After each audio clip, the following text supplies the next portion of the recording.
The rhetoric is gonna go. Classic Konversations with Jae Tea and Lo. Classic Konversations with Jae Tea and Lo. You never know which way the rhetoric is gonna go. Classic Konversations with Jae Tea and Lo. You never know which way the rhetoric. Classic Konversations with Jae Tea and Lo. You never know which way the rhetoric is gonna go. Classic Konversations with Jae Tea and Lo. You never know which way the rhetoric is gonna go. Classic Konversations with Jae Tea and Lo. You never know which way the rhetoric is gonna go. Classic Konversations with Jae Tea and Lo. You never know which way the rhetoric is gonna go. Classic Konversations with Jae Tea and Lo.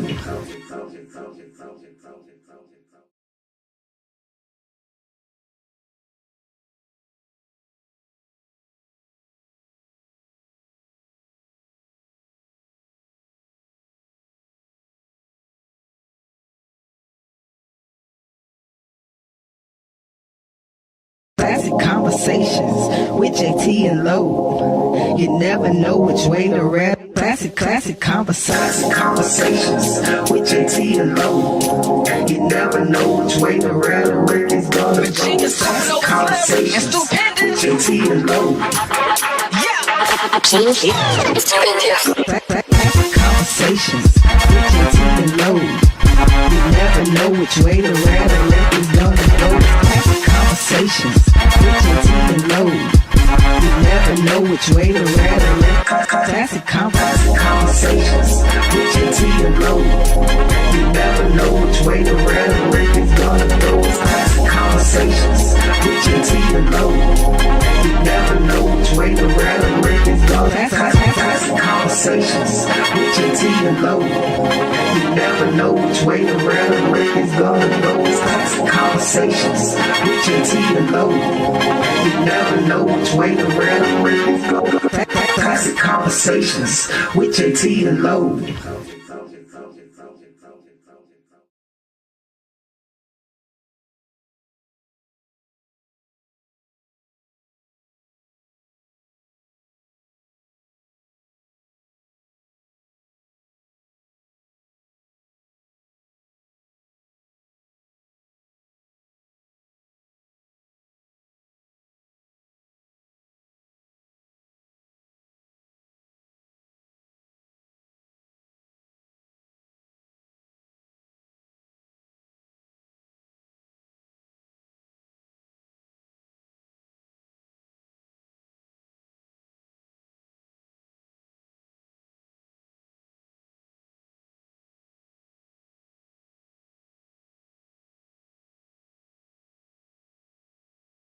Classic Konversations with Jae Tea and Lo. You never know which way to rap. Classic Konversations with Jae Tea and Lo.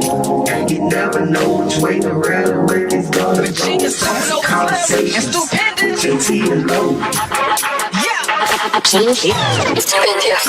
Classic Konversations with Jae Tea and Lo. You never know which way the rhetoric is gonna go. Classic Konversations with Jae Tea and Lo. You never know which way the rhetoric. Classic Konversations with Jae Tea and Lo.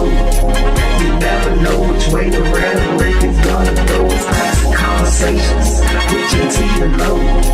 You never know which way the rhetoric is gonna go. Classic Konversations with Jae Tea and Lo. You never know which way the rhetoric is gonna go. Classic Konversations with Jae Tea and Lo.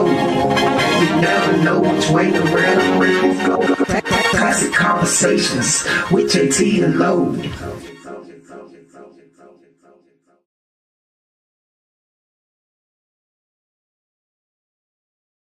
Classic Konversations with Jae Tea and Lo. You never know which way to rap. Classic Konversations with Jae Tea and Lo. You never know which way the rhetoric is gonna go. Classic Konversations with Jae Tea and Lo. Classic Konversations with Jae Tea and Lo. You never know which way the rhetoric is gonna go.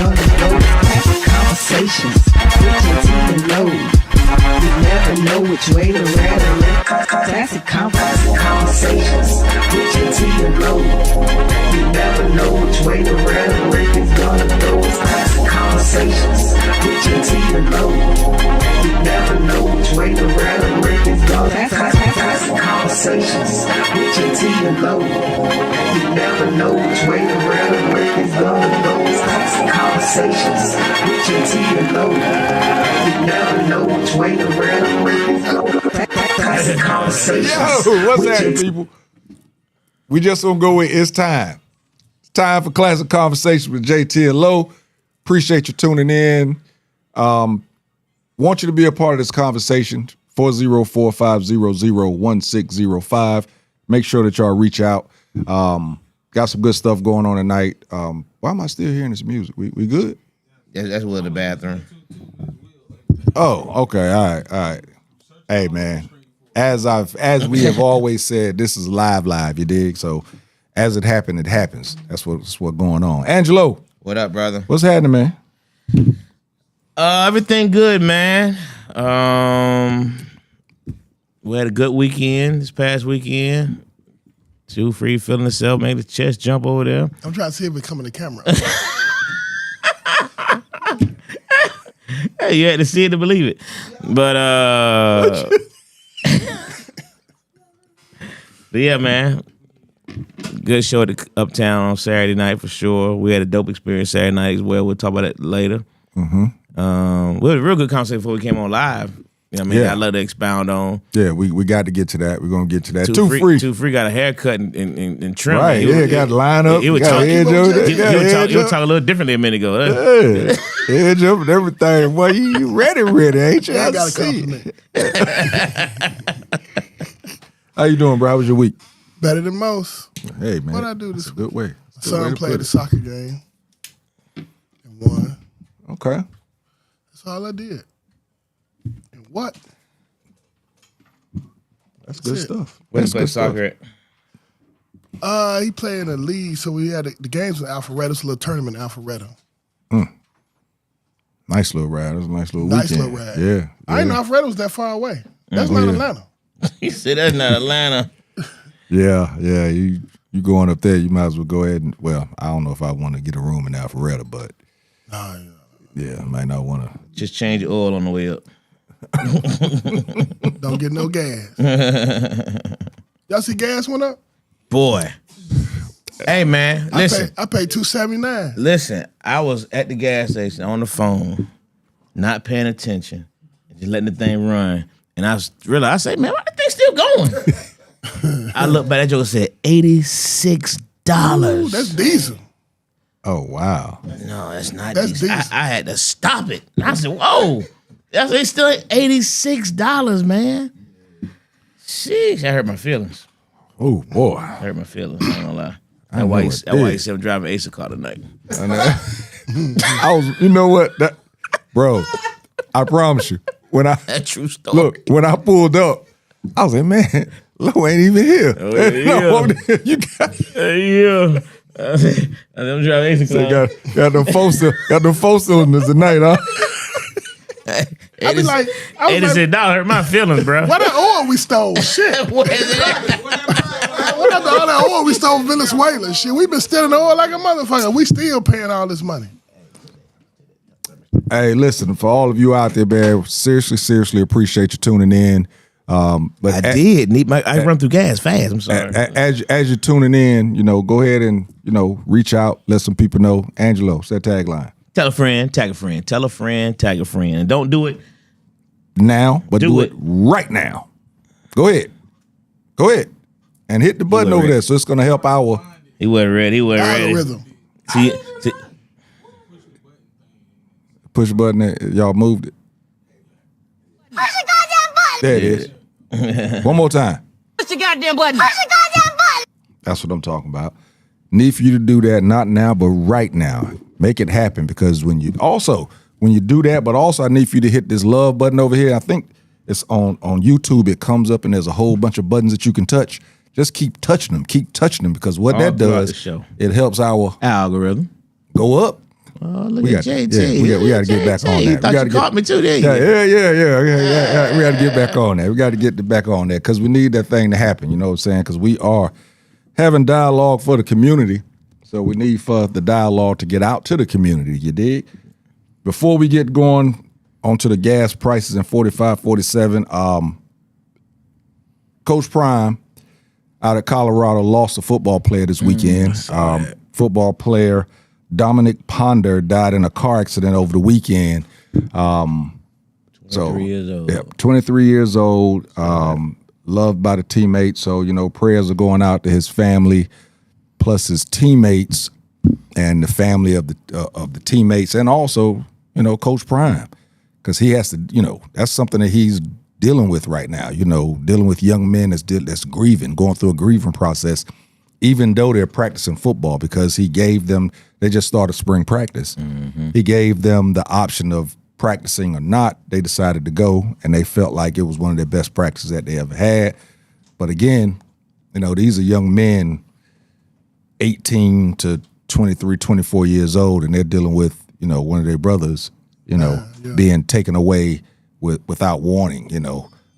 Death is never great at all, but I think it hits harder once it's like that. One of the players was saying just Friday he was showing the kid that just got a new tattoo, and he was showing him his tattoo, and now here it is Monday, and he's gone. Just like that. So, prayers out to them. Prayers out to Coach Prime, because I've been praying for Coach Prime anyway. He dealing with a lot. So, this on top of everything else, we'll see how that goes. Absolutely. That's tough. That's tough on him and tough on the family for sure. Mm-hmm. All right, folks. Saturday morning. Woke up and the country was at war. As you heard Angelo speak about just a minute ago, gas prices I can't say will soar. Gas prices have soared. And growing. Yeah, the gas prices are going to go up. Security protocols are going to be heightened. Anywhere you go right now, it's going to be a whole lot of, pat downs, and you can't carry that in. I know your bag is too big. All of that is about to happen. These are the effects of war. Special, prayers for surely going out to the soldiers that was put into this position, plus the families of the soldiers that are in that position, and all the people that's actually gotten. That's already already got killed in this thing. And, we have American citizens that's actually caught up over there that can't get back. They're actually, I think it was the University of South Carolina had 3 of their former players that's actually over there. And one of them, and one of them was actually, on Twitter or X or whatever, tweeting or Xing. What? So since it's not Twitter anymore, what? X. So it's X. So when they do a post, what is it called? Xing? Because with Twitter it was tweeting. So what is it now? That's a good question. I ain't heard that.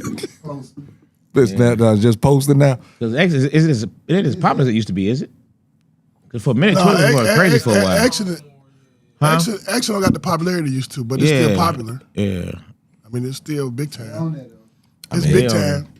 Not jumping off the subject, but honestly, X has become X-rated. Oh, you can go crazy on there, huh? Oh, bro, it's just as much porn on For X. real? Oh, bro, they living up to the name. You stay up there long, just keep scrolling. Something gonna pop up. I'm not really be on X. I have my thing set. Whatever I post, it automatically goes. My Uptown page. Anything I post on Uptown, it automatically go to IG, to Facebook, and X. So I don't actually ever go on X. So I don't know. Yeah, bro. That's where you get a lot of good sports stuff at on X. But you go up there and looking at something that a basketball player said, and you scroll up 5 times, and they might be going in. For real? Oh, It bro. be live? No, they don't be live. Just Be recording videos. Yeah, recording videos, and it's crazy. But yeah, man. So in regards to this war, man, what y'all think about it? What's going on? I think time will tell what we're really in it for. Israel is at the lead. We back in Israel. We killed 500 to 600 people, the estimate so far, with missiles. We killed the leader of Iran. And I don't understand why they did it during the middle of negotiations. Like, they talking about what needs to happen, and then you bomb them. I think this is an Israel war, and we supporting it. But I think in time, more will be revealed so we have a better understanding. But I don't understand why. And I don't trust administrations that they can protecting us. You know, like we seen them people get shot in Minnesota, and then people came on TV and lied to our face. Yeah, so as you said, in time, we're probably going to find the reason why. Do you think that in time we're just going to get a reason? Yeah, we're going to get it's about, my humble opinion, I think it's about Israel trying to flex their power in the Middle East. He's trying to flex his power in the Middle.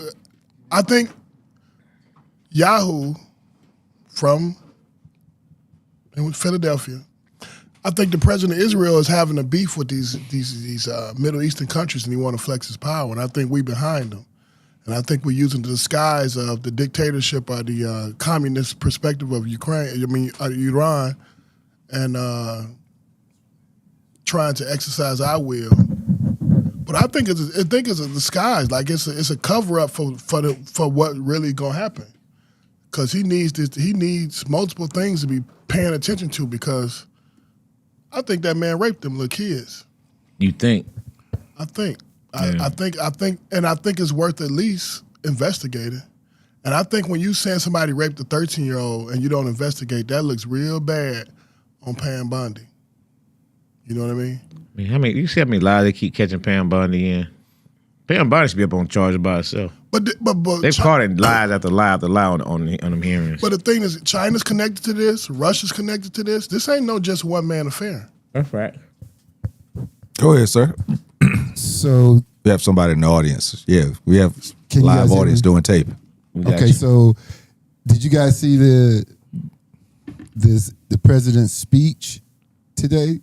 I didn't. So what he said is that they found that they had weapons of mass destruction that could reach Europe, Oh, yeah, I did hear that. they could, potentially reach the United States. So, and they also recognized that they had been tracing it, the leader for some time, and this was the opportunity for them to strike, because not only him, but 40 of their leaders were all going to be in one location. So that is what they told us. That sounds familiar, though, right? Weapons of mass destruction. I was just about to say it. Sound like a playbook. Sound like a playbook. We've heard this story before. So I just wanted to. And that's share all they that got. with you. And that's all they got to say to get people to back it. Oh, they got weapons of mass destruction, and people are like, oh, okay, I understand now. But we had a 10-year war, and they still ain't found. Actually, a 10-year war wasn't even against the people who supposed to have the weapons of mass destruction. You know what I'm saying? It's man. So, But prayers out real quick, man, to Frank. My boy Frank. Frank Davis be on here all the time, man. Like my brother, man. His daughter is caught up in that nonsense. She's supposed to be getting promoted. He had just texted us a couple of days ago saying she about to get promoted E5. 2 days later, her base got attacked. What branch she in? Navy. It's Navy or Air Force, but she's over. Did you see the planes, man? How you gonna accidentally shoot down? The people that shot our planes is our people. That's Kuwait. They are allies of us. Mm-hmm. That's $300 million a plane, man. And how you flying planes and you shooting down to you don't know who this is? Everybody in coordination. That don't make sense. That's $1 billion worth of planes gone for no reason. They don't care about that. I don't care, but like them planes is made to attack and kill. Also, that was like friendly fire. It was friendly fire because they were saying they didn't know who it was. So the airplane, but man, them F-15s, man, they're not made for playing. Them real war machines. Oh, they don't have to. 100%. But how do you that? Don't really make sense. Like you got 5, 6 planes in the air, and you take 3, 4 out, and now you don't know what's going on. 6 pilots got one was a woman. It's a lot more to this story, man. There's always more to the story. And I think Israel is surrounded. They've made so many enemies. They're surrounded by people who don't care for them. So they're trying to flex their way out and take control. I don't think, because it really don't make no sense. What imminent threat was upon us by Iran that we need to bomb them at this moment? Could it have waited a month, a year, 2 years? What's going on? And they're in negotiation. It just don't make sense. But we don't know everything. But only thing we know for sure is that we don't trust the guy in office. He will lie. And when you say we don't know everything, the information is coming out is going to come from that same office. Mm-hmm. So they're going to give us but the other side what they want us to hear. Yeah, but the other side... The other side but what are they saying? They don't do nothing. Nah, Iran ain't the regular. Oh, you talking about the other side across the water? Yeah, because I thought you talking about the Democrat other side. I was like, these don't do jack. Iran gonna spill some beans. Like, hey man, we was woo, and this happened. And then you killed the man, 86 years old, the leader of Iran, and the people of that country was protesting, making movement. So why would you make this man a martyr? He about to die any day now. He 86. How much longer he gonna live? 10 years? He got 4 or 5 years in him, and you gonna kill him before his time? Now you made him a hero. But they took out for the strategy part, they took out him and multiple, quite a few. Yeah, of all of us top 40? henchmen. Yeah, they're trying to completely destroy the entire chain of command. You know what I mean? Wow. So now they can put who they want to put. This is they've been the playbook. Right. We kill the leadership, then we tell you who we want to be the new leader because it's somebody we can work with. Right. You know what I mean? And then they work with them for 30, 40 years until they fall out. And then we supply them with all the weapons. We help them out. We train them, And then about 20, 30 years later, we fight them. You know what I mean? This was... it's the same what's been going on. Same playbook that he used for his cabinet. You know what? I'm going to get rid of all these others and I'm going to put in the people that I need that's going to work with me. That's what he did with Venezuela, too. Well, they did the same thing right here in the United States. And what was it? I heard that we bombed a school. Is that correct? Yeah. 85 young girls. Dead. What up, B? You can't keep killing people thinking you making your own enemies. Yeah. You know what I mean? Innocent folks. You kill somebody's child, they don't have no problem killing you back. They're motivated now. So they already over here in this country. Of course they are. So you just released the Kraken basically over here. And they coming as Muslims, not necessarily Iranians. Exactly. We don't know how we gonna tell the difference? You can't. Until after they present themselves, like the guy in Texas. No, the guy, but this I know it's some bullshit to that because he had a shirt that says the property of Allah. You never catch a Muslim with Allah on nowhere on his body. You never hear him put scriptures on their shirt. Until they This ain't Christian. stuff. This ain't Christian brothers. But Muslims do not put ideology on their body. And that's why they bombed France, because they kept saying, putting Allah in the paper. They're like, hey, man, don't put Allah in the paper. And they kept putting Allah in the paper, and they bombed it. But you will never catch a practicing Muslim with no memorabilia. until they do something crazy. What they say to pray, Allah Akbar, until they run through the streets with a gun, talking about Allah. Yeah. You know, they do it then. But to wear that on your garb, nah, that ain't a practice Muslim. That's more to that. You're right, B. It's gonna be a lot of sleeper cells out there. Every time they already here. They just waiting on orders. That's what I said. They function just like regular people, do everything until they call. And these folks will die for their country, man. They will.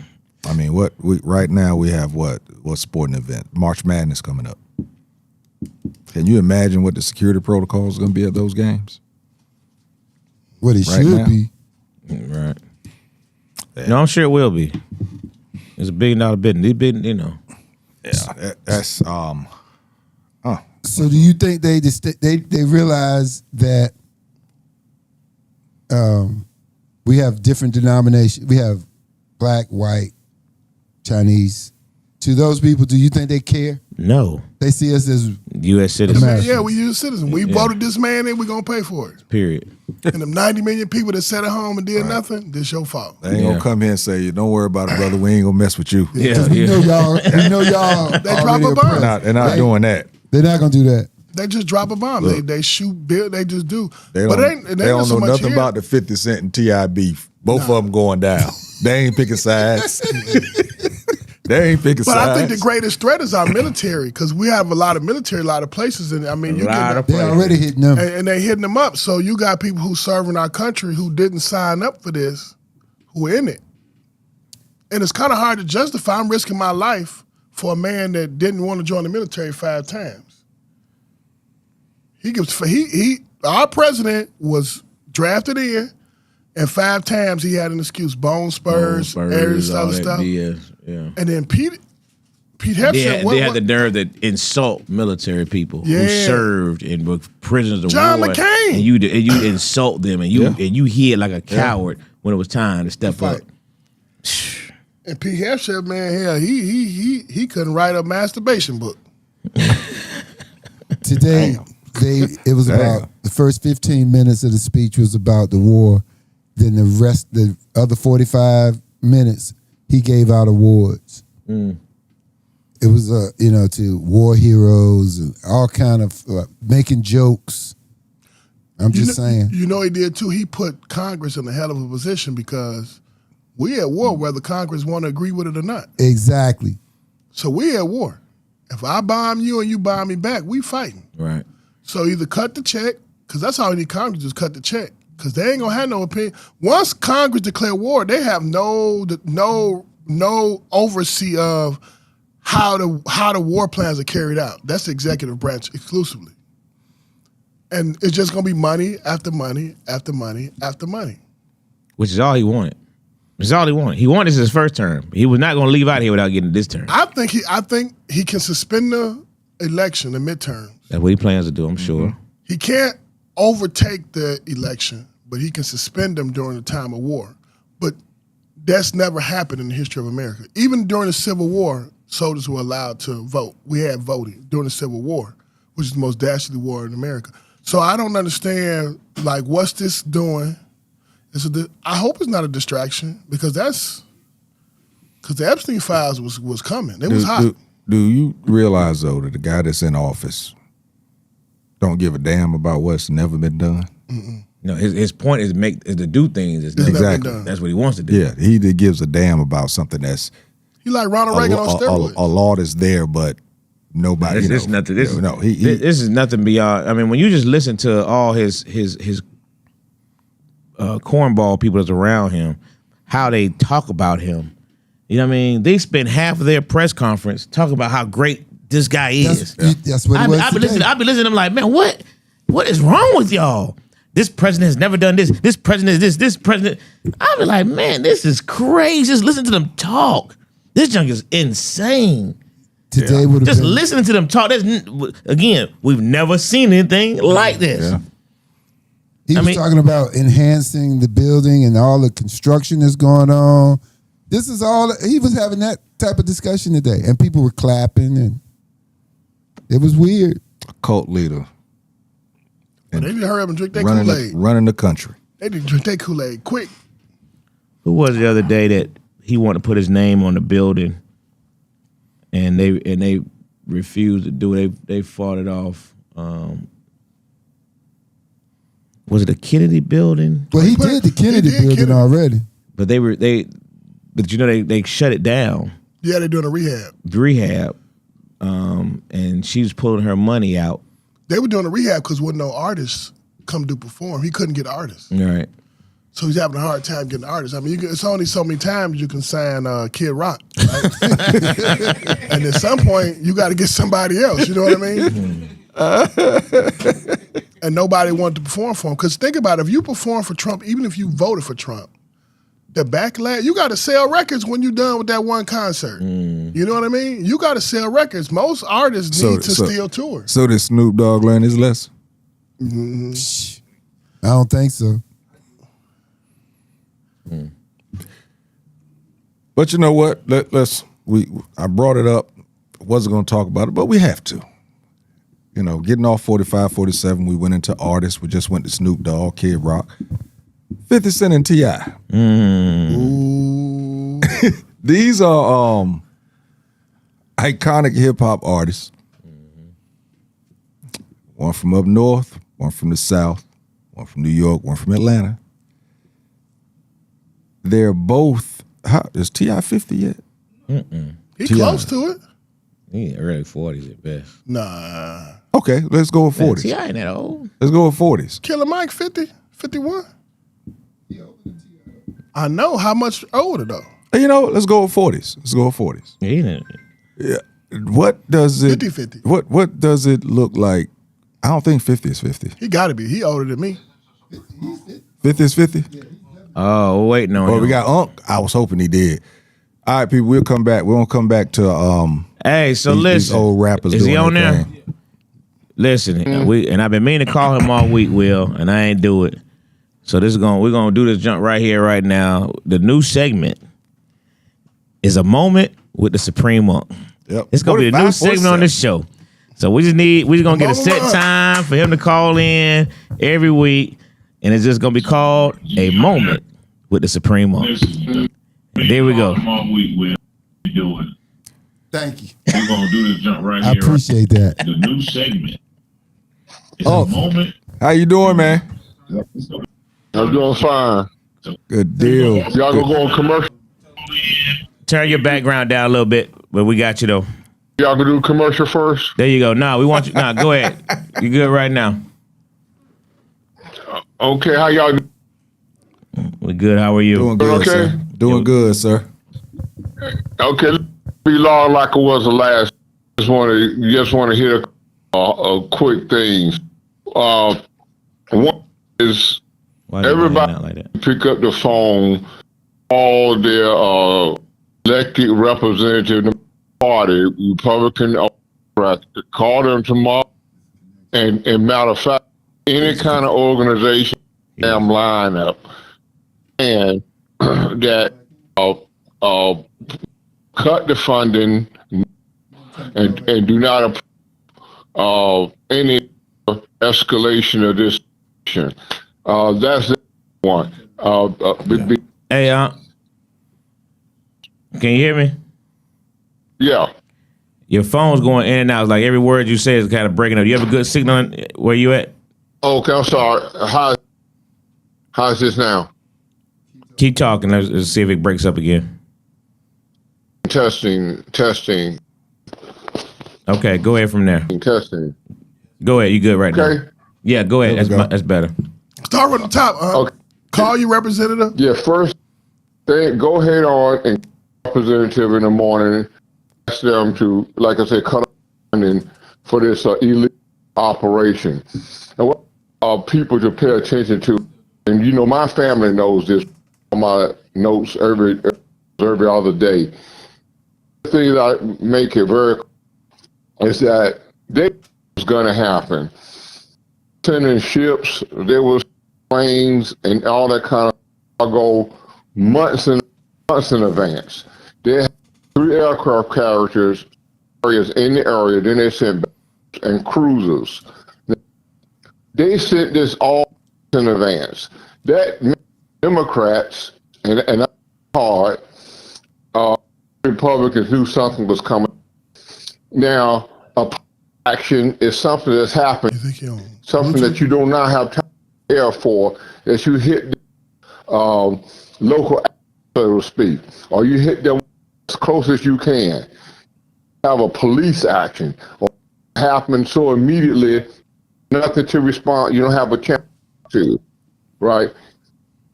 They had that's something that a president justified. Now you cannot what this person is doing. He was planning in advance. Now, if you go back to 2019, and my family are all on their records, I told y'all he was trying to start. And you know, he had a general months before he was voted out, just so that he he could start a war then. But millions of other people ain't playing the game. They're not playing. But then now he cut out all the top people to make sure they don't to stand in the way. All right. Now that is something that was obvious. It was in front, and everybody knew it. Now you tell me, you go to any hospital, any college in the United States of America, and you knock out the people in either one of those places, and what will happen? The place will fall apart the next day. Now here it is. This asshole has been allowed to come in here and our military, fire everybody black, take out the brother Navy, and sit, and everybody going. He said, "I'm not these people in these boats." What happened the next when he put in they started going ahead and buying people in the boats. So people, that's what I'm gonna let you go. Is that we are living a dictatorship at every moment. Now there's a total of 16 people who has been shot or in this country or like been killed in these detention centers in the news. They already be no investigation. No investigation. And you don't black people now amongst people who you do know about, no investigation. And I'm gonna tell you, that's even with this. So I just want to be careful. If you see something, watch. Watch. Or tell your people to watch them. And if you see, say, don't hesitate to say something or get it, because we will be here. Question of if, it's just a matter of one. Because you done killed Tola. And if your audience don't understand the importance and Ayatollah is, it's like that, you go open, learn something for once. I killed a Ayatollah, and you don't not to kill the rest of the people. And now his son is in charge. His son is the one who opened fire for 30,000 people. They're not gonna hit us. You better ice. So look, for giving me the time, and I appreciate y'all. Have a great night, okay? All right, thank you. Take care. Appreciate All y'all. In charge. Huh? Well, I mean, he basically broke down, the concepts of what's they're doing in terms of this war, and he basically was telling us to go out and, make phone calls to your city and state officials, to withhold these funds because, this thing's gonna get worse before it gets better. And the fact, like you said, they killed an Ayatollah, and Ayatollah's, that religion, this person is looked at, like a king, and He's liked and disliked. he's definitely liked and disliked, but the people who worship him. Right. And we made him a martyr. That made him martyr, and now we're saying his son is going to take over. He's killed the 30 already students killed in the people. protest. Correct. Like 30,000 people in the protest. 30,000. Correct. He already so he's already showed you What he'll do. what he'll do. So that's why he's saying be careful. and He also like you said, said- it's not a matter of if, It's when. it's when. They gonna strike. Yeah. But something's going to happen. It's They're when not going to let the junk go. And I in don't there. think they want civilians. I think they want to show they got real power and might. They're gonna hit a base. They have already. They've already tried to. Right. I think killing a few hundred people or 1,000 people in some major city will send a message. But I think attacking the military will send a different message. Because they war ready. Well, they already shot the Gerald Ford. My cousin's son's wife is on that ship that they tried to, and the Gerald Ford had to fight back, had to shoot back. Yeah. You know what I mean? And, Wow. So yeah, they've already shown You know, but now they say want to go back to negotiation. So It's too late. yeah, so you know, it's Too late. Number one said, and you wonder why he demolished the Rose Garden for his new bunker. yeah. Dude's a sucker, man. Yeah, man. I mean, you know, I think the junk is dangerous. You know, and for him, you know, like I've always said, man, you got to follow the money. You know, because at the end of the day, you know, there's always going to be money involved, and money in a war is tremendous. You know, this is how they create that generational wealth. You know what I mean? Because like you said earlier, they can't once Congress just cuts the checks, but once you're in war, now they can Do what they want to. do what they want to do. All right. You know what I mean? And them generals don't have to tell you anything. This is war. Yeah. Yeah. Just cutting me the check. Just cut the check. And who's going to pay for this 10, 20, 30 years from now? You know what I mean? Who's Sure. going to pay for this?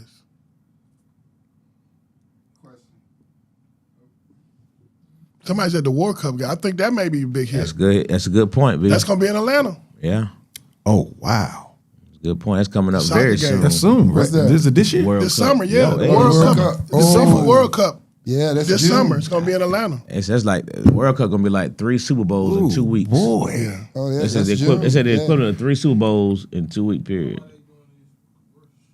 Wow. Oh, Fixing the this is roads. bad time. Cutting them trees.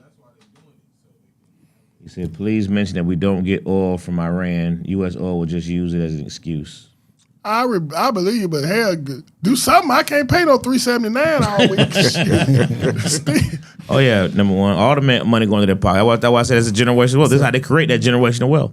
It's gonna be stupid amount of money. That's what they did the last time on that last BS war. So for us to officially be Bush just sit back there laughing about how much money they made. so for us to be officially in war, does Congress has to designate that, right? Correct. Okay. So he can say we're at war all we want, but until Congress actually declares war, right? Okay. But it's like Vietnam, though, right? Vietnam wasn't really a war. It was the military might. The presidents have the right to use the military as they want, the executive. But once you go war, I mean, now you need major funds, right? Because you gotta supply people what they need. I mean, from toothpaste to bullets, and everybody has to participate. So now you can take factories and start converting them into war things. Okay. And it's just really a check that comes with that. So with the Vietnam War, Congress can allocate X number of funds for X number of funds for it, but it's not really a war. When a wartime comes, it's a blank check. Trillions, you can get trillions. They never did declare. No, it the as a Vietnam, war. we were supposedly helping the. Okay. We were supposedly helping the stop the advancement of what was that in Vietnam? I think it was France. But we were stopping the movement of communism. But we couldn't beat them people, and we're not gonna beat Iran because there's no clear. Unless you bomb this You ain't beat place nobody in up, the backyard. yeah, unless you're just willing to bomb the That's whole the only thing, way to do it. right? You got to just completely obliterate them. It's the only way to do it. And then how does the rest of the world look at you when you take a whole country out? Like when we dropped them bombs in Hiroshima and Nagasaki, we looked horrible. Right. That was a real bad look. And we've been paying for it ever since. Yeah, that's a bad Literally. look. We still paying because we got mining. We still paying in Vietnam. We pay people to clean their mines up and stuff. They Yep. still finding mines. I mean, it looks bad when you kill that many people in that short of, but that's the only way to really have a war. Because if you can't pick out 5, 6 people because you don't know where everybody's at. And then they got allies too. Yeah. And it's not that it's not like if Kamala would have won, we wouldn't have been in the situation. But you just don't know how things come out when you don't trust the person in office. Like he's showing you he's a liar. Oh, yeah. Over and, And over. over, like you said, showing, not shown, but he's showing. And he not even hiding it. Like, Present tense. yeah, he not even like. There's no ambiguity in it that you can kind of hide behind. Like he's a straight up. When that woman came up, we millions of people see Alex Purdy get killed, and this woman get killed, and they're saying they were terrorists, like within hours. They didn't say we're going to have an open investigation and look into this deeper. We're going to take the man's badge away and suspend him for, well, this is a tragic situation. They said, nah, she's a terrorist. He's a terrorist. What the fuck? We just seen you kill this woman in the face with no gun. You got 20 men, she one person, and you shoot her in the face and then call her a terrorist. Then you got these files that's out and you redacting your name and they're more than Jesus in the Bible. Over and over again. Keep doing it. Yeah. Just redacting your name and then had these goofballs sit around and say, see, I told y'all he wasn't in there. And then you had Hillary Clinton at the White House talking about it. She's like Hillary Clinton? So some pussy ain't worth so fucking. what do you think about Bill? Now Bill did it. Bill Gates coming out and Bill just fucked saying the it. bitch too. Now you cheated too many times not to be cheating now. Don't act like you the man now. I was at the island. You was in a hot tub with that bitch. We seen you in a hot tub. I with mean, that girl. he came on out and said it. Yeah. I didn't do it. But he the same one. I didn't have sexual relations with Monica Lewinsky. Come find out she didn't put the cum skirt out. And he said, well, but putting it in the mouth ain't really sex. That's what he ran with. So you can't trust Bill. Bill a known cheater. How you gonna cheat? He cheated as the governor. He cheated as the president. Hillary said he didn't know. Now, he ain't nobody fucking Hillary. Hillary said he ain't know. Hillary better go to the Gambia somewhere, get her one of them big, long, big Africans. Why are we even talking about this with all this other stuff coming up?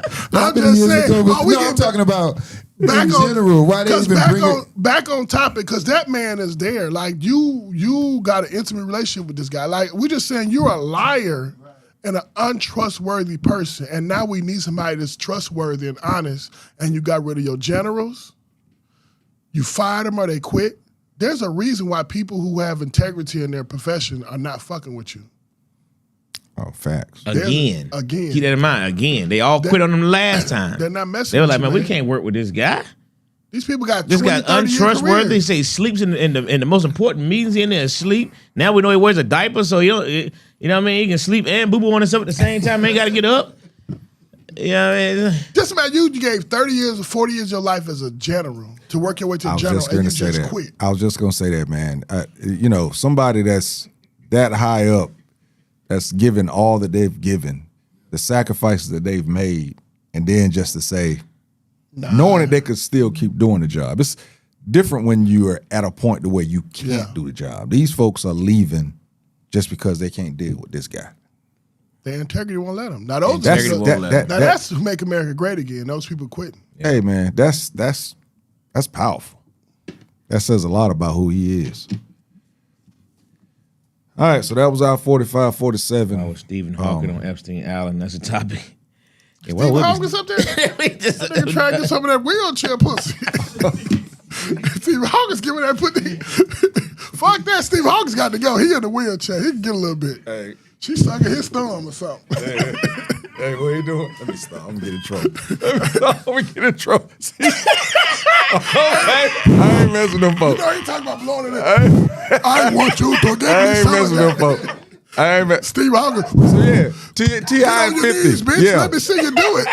Yeah, we ain't messing with them folks. T.I. and 50. We not messing with them people. That's like messing with the alphabet crew. We not doing it. Okay, yeah, T.I. 50. Two 40-year-old men having a public beef. What do y'all think about it? Two rich 50-year-old. They ain't about to do. They got too much money to be. This is just all a stunt. I thought about that. If it was a stunt. This is a hell of a stunt if it is. I think it was a stunt up until the point where he posted the man's wife. Now, anybody that know Tip knows he love his wife. He love his wife. Y'all say what you want to say. I've seen it firsthand. How he acts when he's by himself and how he acts with her when he's with her are two different things. When he's at the club, he'll walk around the club all freely when he by himself. You know what I mean? Talking to everybody, go behind the bar, coming off. But when she there, oh boy. He's sitting down. Right by her side. He right by her and don't let nobody get near. You know what I mean? If she goes to the bathroom, he gets up. He walks, you know what I mean? He makes sure nobody harass. He's very, very protective. And I've even been in the studio with him and seen their interaction. I'm telling you, he love his He wife. love his wife. You know what I mean? Real talk. I've seen it in the studio. You know what I mean? So his interaction with her is different. So I think that part, it became real. You know what I mean? And that's why I think if you notice 50 himself, I haven't seen him directly put anything else about her.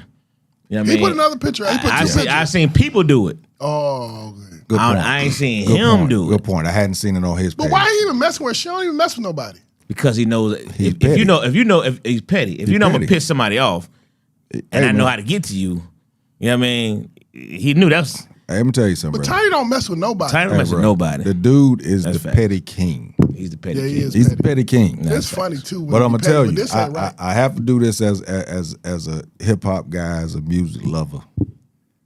That T.I. diss track, bro. Ooh, which one? His son went off. His son went off. Which No, one? Right, which one? The Both of 'em. Imani. Imani. Imani. Hey, but I'm gonna tell you something. T.I. did 3 of them. The first one Imani that T.I. did, The Imani when he addressed Miss Jackson, wrote a letter to Miss Jackson. Yeah, Miss Jackson was dope. Yeah, that was but cold. T.I.'s first one, He went in. and everybody was like, no, that song was already on his album. The hell? Yeah. If you heard that, that shit was direct. Yeah. I mean, it was there's no way you would You need to mistake hear what that song you need to was hear the about. lessons one. I hadn't heard that one. Oh, really? I hadn't heard the lessons. Ooh. It's even better. Ooh. It's so detailed. Yeah. Yeah. What Imani said? More he playing detailed with than the fire. first one? Yes. Yes. Yes. Yes.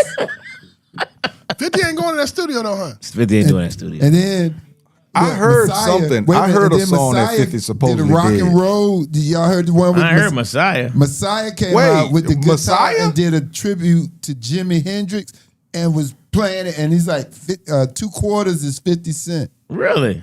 And we spin that. That's Ouch. No, I ain't seen that one. Messiah done got into Is it. that right? That's his daughter. No, that's the oldest. He a rock and roller. He play guitar. He with T.I.'s. He's T.I.'s son, his oldest son. Oh, And I don't think, supposedly, he's not from Tiny though, right? No, Yeah. him and Damani got the same mom. Yeah, him and Demani. and supposedly, King reached out to 50's son. Oh yeah, and got the picture. the one that he don't like, the one 50 son don't like his Yeah. name. Yes. You got what pictures? I ain't see that. Yeah, he got the pictures. They hanging out. Oh The yeah. pictures of his mama. The The pictures mama. of 50 mama. I already said he apologized to him. Say, man, I ain't mean to bring you in this. It ain't nothing to do with you. Hey man. Facts. And then the shirts and I think what's my man the boy in Florida, where the boy that lives in Holyfield Mansion, what's his name? Rick. Rick Ross. Rick Ross Ross. wearing his shirt, the shirt with 50's mom on it.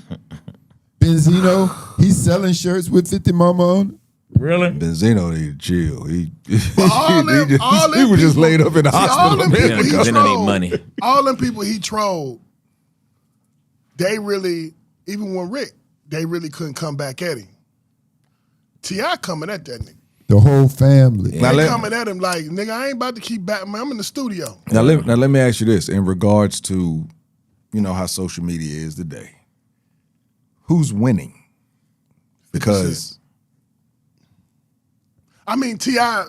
is winning the battle, but 50 Cent really just put a battery in his whatever he do now. Because really, he showed a picture of Tiny in her worst moment.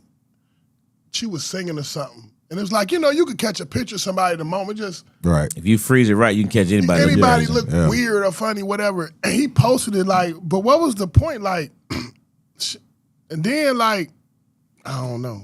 And T.I., man, T.I., he old enough to know that, man, they got real money, dog. So they is not about to go to no King Von type stuff. Nah. Like this No, is I don't this think is, that's this gonna is happen. these are not 7-figure people. These are 9-figure people. That's facts. What I think is the smart thing for T.I.'s camp, Demonic just got you talking about his notoriety. Demani ate that joke up. When I heard his tape, That's what I'm saying. People that Sorry, didn't know Miss him, Jackson. they know him now. Now, they flipped the script. From my perspective, that's a smart move. This was the time for them to strike. Demani now is on the map. He's on the for sure. radar now. Yeah. I followed him for a long time. yeah, he can rap too. Right, that's what I'm saying. He can really rap. This was He got a whole different flow. this was the perfect time for him to step in and let everybody know who he is. And then the son, what's his name? King. King. Well, King, he always he'll crash in the out. news. Yeah. And you know what? King get like his daddy though. But that's what I'm saying. But King's just like his daddy. everybody know King to crash out, and he the one that they let him do the wild. But see, this is why T.I. can do what you said what Rick Ross couldn't do, because T.I. comes from this world. You know what I mean? Battle Nobody rap. really know what Rick Ross. You know what I mean? He Ross talk, from Mississippi. yeah, but nobody, he talked Clarksdale, some stuff he did, but there's no history on. You know what I mean? Right. You know, WWF. you were working at a car wash or something. You know what I mean? WWF. And then it was a security guard, was- Yeah, CO. so, He was a so, correction you know, officer. correction officer. Yeah. Tip came from the street. Yeah. Tip certified. Yeah. You know what I mean? So Yes, sir. yeah. You can't even play the stuff. His diss record. He can't get no Grammy for his diss record. I mean, keep in mind, this dude right here locally, Joker was when him and King got into it. Remember, Right. this dude tried to throw a party using that Tip's name. Yeah. This Woo! Joker show up to the club Yes. Yeah. Yes. and shut it down and said, "You got to pay me." You know what I mean? Yeah, he didn't go to no attorney. No attorney. Nah. Where that party at, man? Hey, you know another thing? Tip We going over there expeditiously. Expeditiously. We on our way. Hey, he don't ride with no big posse. No. He be alone a lot. All the time. 50 always with somebody. Because he know he got to be. He gotta be. Tip know the streets got him. With a bullet vest on. Yeah. Because And all the pills and hey, 50 no. Hey, bro. But look at from everybody talk about how 50 is a marketing genius and all that kind of stuff. Tip flipped the script on his ass. His kids got notoriety. Tip kids now that are in the industry are now they know. Yeah. They know. They Yeah, know. he drop an album. Because that boy, Damani, I can't he remember did a all the whole lyrics. nother- It was a burning house. He showed the picture with a burning house. Yeah. And he was saying, like, the house is burning. And he was like, Miss Jackson, is this what you want your son to do? Hey, man. yes, Is this who I'm you sorry, raised? did his He bad messing name your on name it. up. Right. He messing your good name up. yeah. I'm sorry I had to bring you in it. And then you got the crash out saying, "Is this your King? Is this your mama or your daddy?" And held the picture up. Right. Hey, man. That Getting it from all angles. Yeah. It went in now. King funny too, man. Yeah, I think you got a situation where, you said who won. I don't think they both T.I. won. T.I. definitely won The battle. this here battle. You know what I mean? But 50 has an imprint right now. If he was still in just the rap game, he'd he'd be in dead. trouble. Yeah, straight. But straight because he got this TV thing Right. going, don't nobody even expect. everybody- don't nobody even expect for him to come back with a diss. nah, they begging him to. If anything, he gonna make a movie. You know what he do? Right. You know what he do? This high intellect though. He'll post a picture but won't say nothing, Right. and then he lets you Let you do it. Hey, let man. your imagination go. Like I said, he is the king of petty. Yeah. Can't nobody. Now, Petty, he got down. Tip ain't being petty. No, Tip. No, Tip, Tip Tip being straight and direct. He ain't even battling. Tip ain't even battling. He's straight not and battling. direct. He just saying, "Come outside, nigga." yeah. He let you know. You know what I mean? He really ain't battling. Yeah. I mean, it's Let's Tip would say, I'm serious. like I said, from a business standpoint, you know what I mean? It's definitely a win for Tip. And like I said, for him and the kids, they, and when the album come out, it's gonna make it that much more Boy. hype. You know what I mean? Because the craziest thing is the single was already hot. Right. Single was That was already hot. Let him single was know. crazy. Let him know. Hey. It was already Hey, hot. I listened to the single every single day at some point when it came. That John's so cold blooded, man. And in the single he called out New York all the way from Bed-Stuy. I mean, and then now 50 comes with this. It was perfect. It's perfect timing for him. You don't think Perfect they timing. set this up a little bit? No. I think 50 tried to, in the simple fact, if the story is correct, him and Tip talked about doing the verses, and Tip said, "All right, man, I'm gonna go out here and do such and such. And he did. Yeah, he did. You come behind me." But what- he came in a totally different direction, And I think that's what, because when Tip came, he was like, man, I lost all types of respect for that dude, man. You'll never see me on stage with that guy. I was like, damn, boy, he was And serious Tip's such a about straight that. up dude, man. He was so Right. serious When I about say he's that. such a straight up dude, man. is, yep. So when he say some jump, bro, I believe it. You know what I mean? He said, you'll never see me on stage. with He's so you. straight up, bro. I'm talking about for real. Yeah. So For that, real. 50's that's 50's angle. He stays relevant. He doesn't rap. He stays relevant by being petty because Bully. that sensationalized the internet, and he gets Correct. millions of views from that petty stuff. 100%. And then he'll come out and he'll do something that's like his movie thing we did in Shreveport. He brought that out with Dave Chappelle and all them people there. But for the most part, that's how he stayed relevant, is doing that petty stuff. Yep.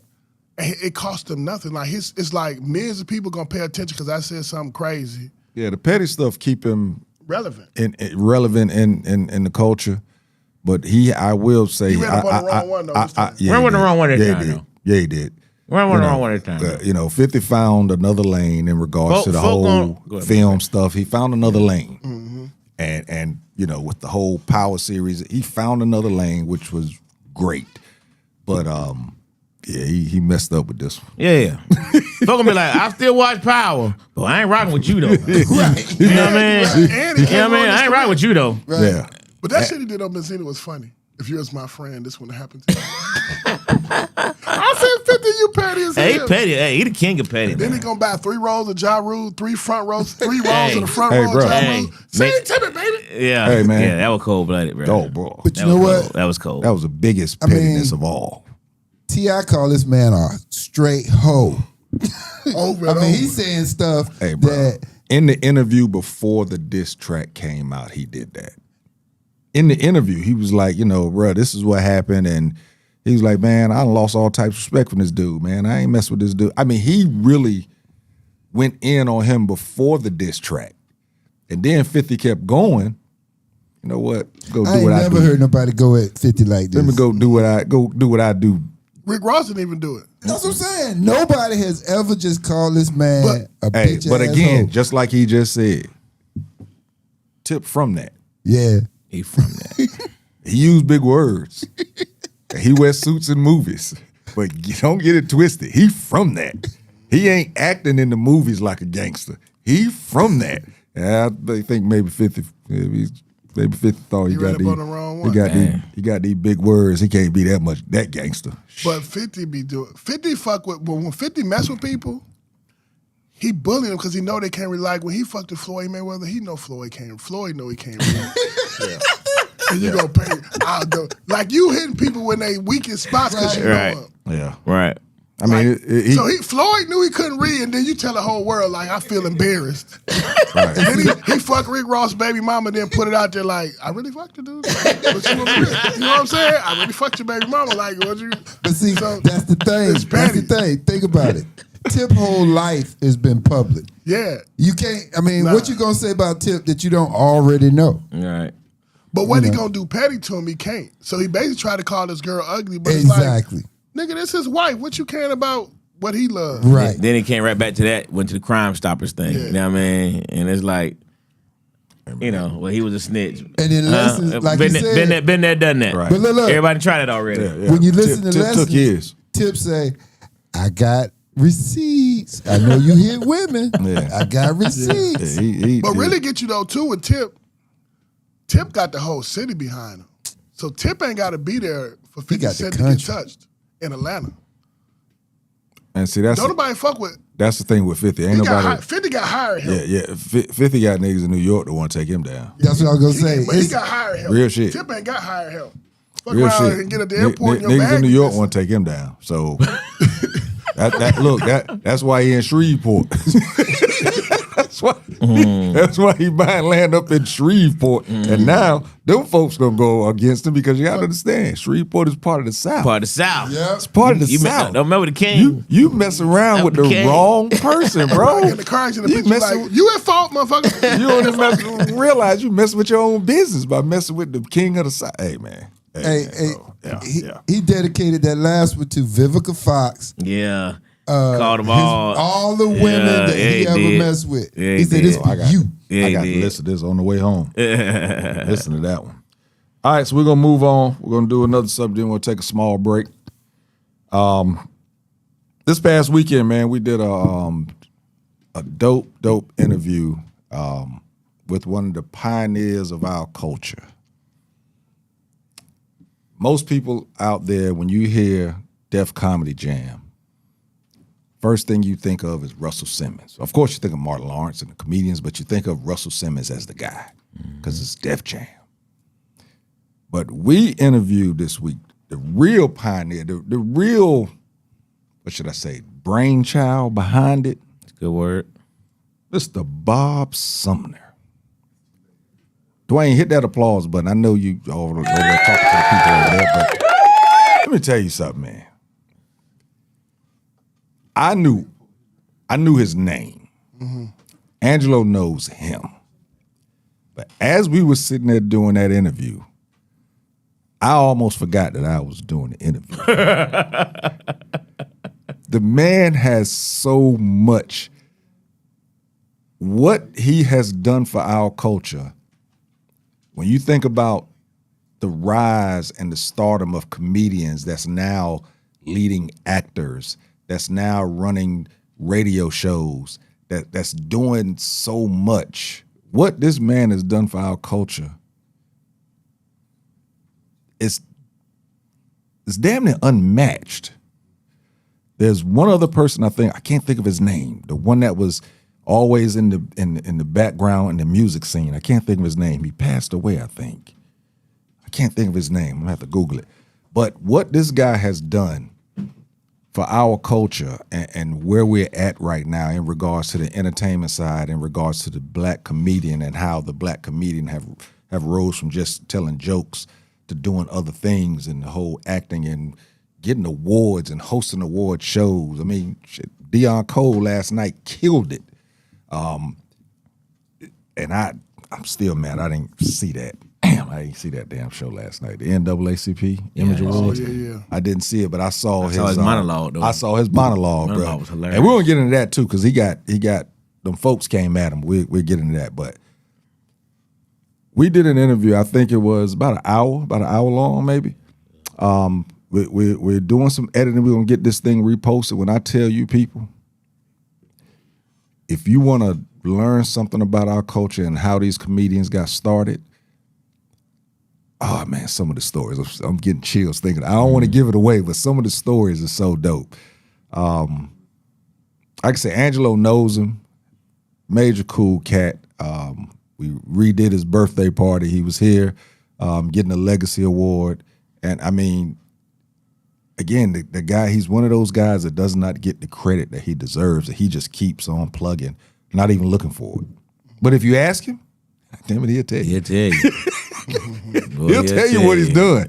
But he ain't trying to be out on Front Street. With but receipts. But yeah, oh yeah, that's his thing, with receipts. You dig? Angelo, what'd you think about it, bro? How'd you take it in, being that you already knew him? Nah, it was really cool, man. You know, I've known Bob for a while, and you know, again, he's definitely for the culture. His legacy, you know, doesn't get the recognition like we told him. You know, as far as the comedy world goes, the number of people that he discovered, and remembering Bob was doing these things at a time where there was no social media. You know what I mean? Was no cell phone. It was no cell phone for a period of it. You know what I mean? So he literally had to go out and find these comedians. It was literally, you know, he was part of like his own Chitlin circuit, for lack of better words, where he had to go out there and find these comedians. But learning, you know, more about the whole Def Comedy Jam concept, how it came about, how they came up with the name. Yeah, bro. Who is he? Describe who he is. So Bob Sumner is the guy who actually he was more basically a talent coordinator for, like, you know, for Def Comedy Jam. He was basically the man that So number before one, we seen him on there, it was his plan. Yeah. So everybody we seen on Def Jam had to go through something. Every single one of them. Everyone. So he said, Not go. He selected. selected them. so you funny, Yeah. you can go. He you chose funny, who yeah. goes, what show they go on, what the order of the shows, all that. Hey, But what would your comparative? You said I know you about to say a name of somebody. Oh, okay. Yeah. yeah. Right. They. Right. He's Def Comedy Jam. What Dwayne just said was we look at Def Jam as a music. He was the comedy of Def Comedy the comedy Jam, division. and he was that guy, bro. I mean, and his stages, his platform, just put on for so many comedians, and and we know in our time, Def Comedy Jam. That was the shit. It was it. It's what we It was as black people. comedy. That's what's It's where you found black saw comedy. these people for the first time and be like, oh man.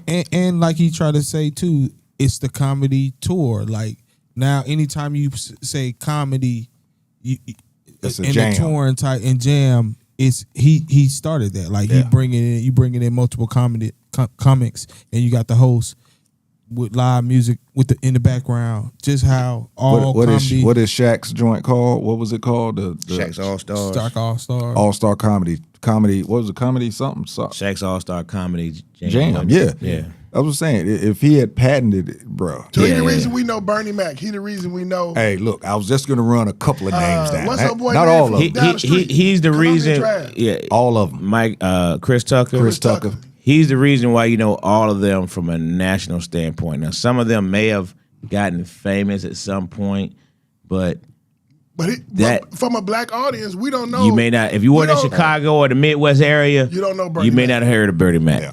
And then you don't Facts. hear Chris Tucker. She promised me to pussy. All Hey, that man, don't happen. All without of him. that. None of it. So many people got TV shows, and he was talking about some of the deals that people got based on being on that show or on one of his tours. You know what I mean? All of a sudden, they were discovered. Go ahead, you about to say something. You want to see The the interview. story of Yeah, you want to see the interview? you want to see the story of Martin Lawrence, Chris Tucker, Monique, Bernie Mac. I'm gonna stop right there, but there's more in the interview. So once we post it, make sure that you go and make sure that you share it. It is a dope interview. I promise you. Is he funny And we too? could have kept going and going and going. Yeah, we had to cut it off. But both of me and him both were sleepy. Because we did it late. 1 o'clock in the morning. Yeah, we did it late. like our producer, one of our producers will say, he said, man, y'all did some true journalism shit. Yeah, we did some. hey, Y'all did some hey, we're real journalists out there. That's Hey, a true man. story. Is he Hey, funny man, too? we showed. He has a sense of humor. Yeah. I mean, he has a good sense of humor. But what he can do is he can carry a conversation. He's from Jersey, so Jersey, New York guy know how to talk anyway. You know what I mean? But he's a hustler. Dude, But he has a basically- concept, man. He has this, like you said, his formula. Yeah. And Dude basically said he was what did he say? He was a recruiter? Is that what no, it wasn't a recruiter. What was the word he used? started as a DJ. But what was the word that he used? Talent scout. That talent scout. That's what it was. He said he was like the scout going out scouting basketball players. Yeah. He was scouting. I told him, I said, dude, you are a hell of a scout because your shit undefeated. Undefeated. I mean, if Ed, you Dave look at the Chappelle, names, hey, all of that, Earthquake, bro. Cat Williams, all these people on Def Jam. And at the time when they was on it, they was like Hey, man. either up and coming or nobody knew him, now everybody knew him. Chris Tucker went from nobody knew him to everybody knew him. Bernie Hey, Mac man. went I mean, you from, think about like even Martin Lawrence. Yeah. Martin Lawrence was already he had signed a deal. He said within that first season. But even when you look at him, he was gonna get the Martin show. He was gonna be popular, But he but wasn't that there yet. show Took him over the top. took him over the top. Put it this way, without that show, they made him an icon. Without that show, and then after that, if the Martin show would have come out, it would not have come out so wouldn't hit. huge. correct. It probably would have after a couple of us watched it, but Martin's first episode, High Spring. everybody was tuned in. Without Def Jam, some of us would have been tuned in. And then we probably would have without caught Def on. Jam, the world wouldn't know Bernie. Bernie Mac was funny in Chicago, Hey, but he and- couldn't get out the region. Hey, when I tell you, he gives us a story about Bernie Mac, and Bernie Mac's guy, the guy that was doing taking all of his pictures and doing all the videos. When you find out who that was, hey, shit is crazy. It was crazy, man. I was sitting there. I promise you, you may see some gaps because I forgot that I was actually there to do an interview. I thought I was sitting out looking at it, man. It was dope. So make sure that you get on over to the page of Classic Conversations with Jae Tea and Lo. No, we did on the Classic Conversations. Okay.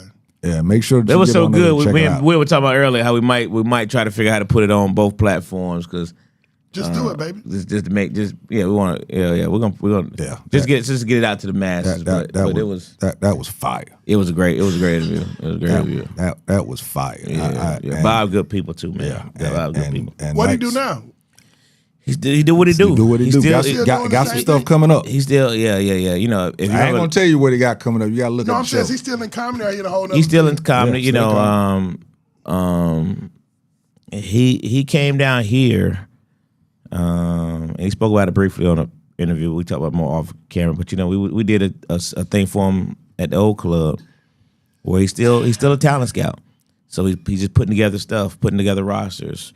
You know what I mean? Working on specials. He's doing what the times are. But he's still in the game, man. Yeah. How you meet him? I met him through the club. What he said? He said, man, when I meet people, some people. You know how they say, you had me at hello? He said, man, when I met Ange, he said, when I met Ange, he had me at hello. Yeah. He said, Ange, I was like, right. Yeah, great interview. So, hey, we've had a great relationship over the years. Once we get that out there, make sure that, DL. Again, there's so many names that we could name that we could drop out right now that's on this show. I mean, all of them. Steve, Adele, Steve, I remember Cedric, and all of them. This man right here launched that stuff for them. He launched this stuff for them. So, but it also lets you know, and I think we didn't get a chance to get into it too deep in terms of that jump, but you can still see the sort of hurt in him where because of what he's done for so many people, how so many of them still forget. You know what I mean? They ain't forget. Yeah. Well, they don't give. They don't don't. give him his credit. They choose to admit. Yeah. That's what They always don't get that forget. light skinned dude. They All choose that to admit. What's his name? Sanaa Lathan's dad. Oh, Stan Lathan. Yeah, he get a lot of. Guess who worked? Guess who we put on today? Hey, you gotta look at the show. His name came up too in a good light, but make sure that you check it out. But you're right, I saw that too. We didn't get to talk about it because we were tired. We had to get the hell up out there and drive home, which was crazy because the cops had us blocked. It was the craziest thing that night when we was trying to leave. Right? It just sitting. Just wouldn't let people drive out. It was the craziest thing, bro. And I was so happy that was one of the nights in my life that I was out and decided not to drink because if they wanted to and I was doing my thing, I'd have been in trouble. But luckily, they didn't do nothing crazy. It was ice. They was in the wrong place. Wasn't many light skinners in there. So, all right, listen, man. We're gonna take 10:29. We're gonna be back at 10:32. Getting ready to go because what we're going to talk about is how all of a sudden the cool thing in the world from some of the teens seem to be living in the projects instead of living in a house. We're going to talk about that. And we're also going to talk about this, the teen takeover thing that's happening here in Atlanta. And hopefully somebody else out there can tell us if this is happening anywhere else. We'll be right back. Classic Conversations with Jae Tea and Lo.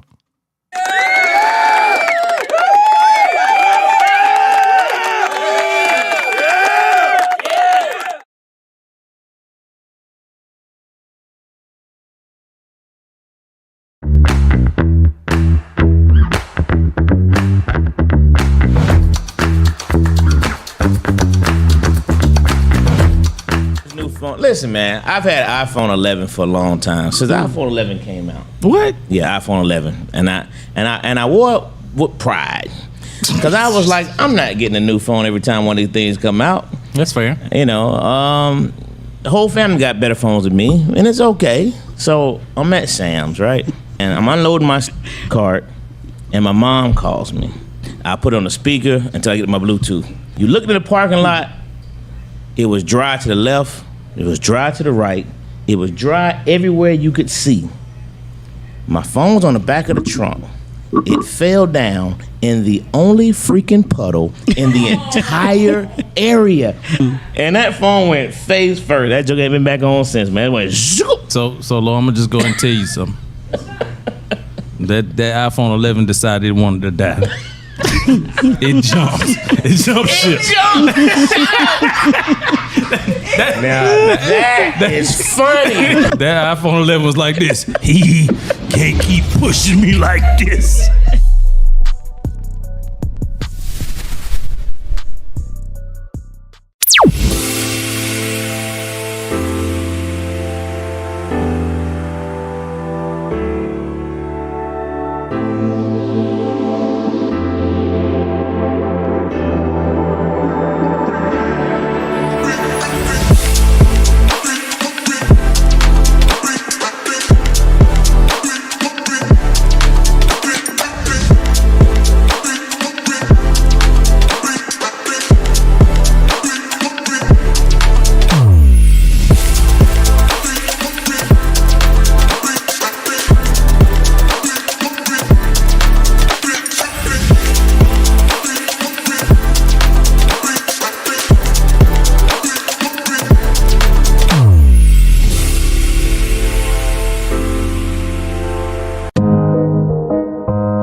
Find a studio that matches your podcast vision? Located inside Uptown Comedy Corner, our studio just 5 minutes from Atlanta's airport has everything you need. From high quality equipment to multi-camera setups for live streaming, we've got it all. With 15 plus years of experience, our team ensures smooth sessions with editing and post-production services at an additional cost. Plus, our competitive pricing make it easy for creators of all levels. Contact us at 404-500-1605.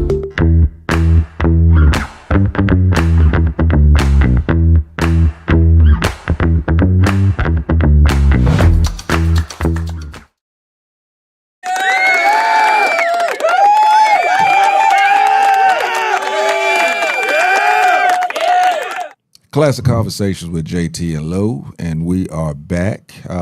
If you're still here, Angelo, give him that line. Tell a friend, tag a friend. Tell a friend, tag a friend.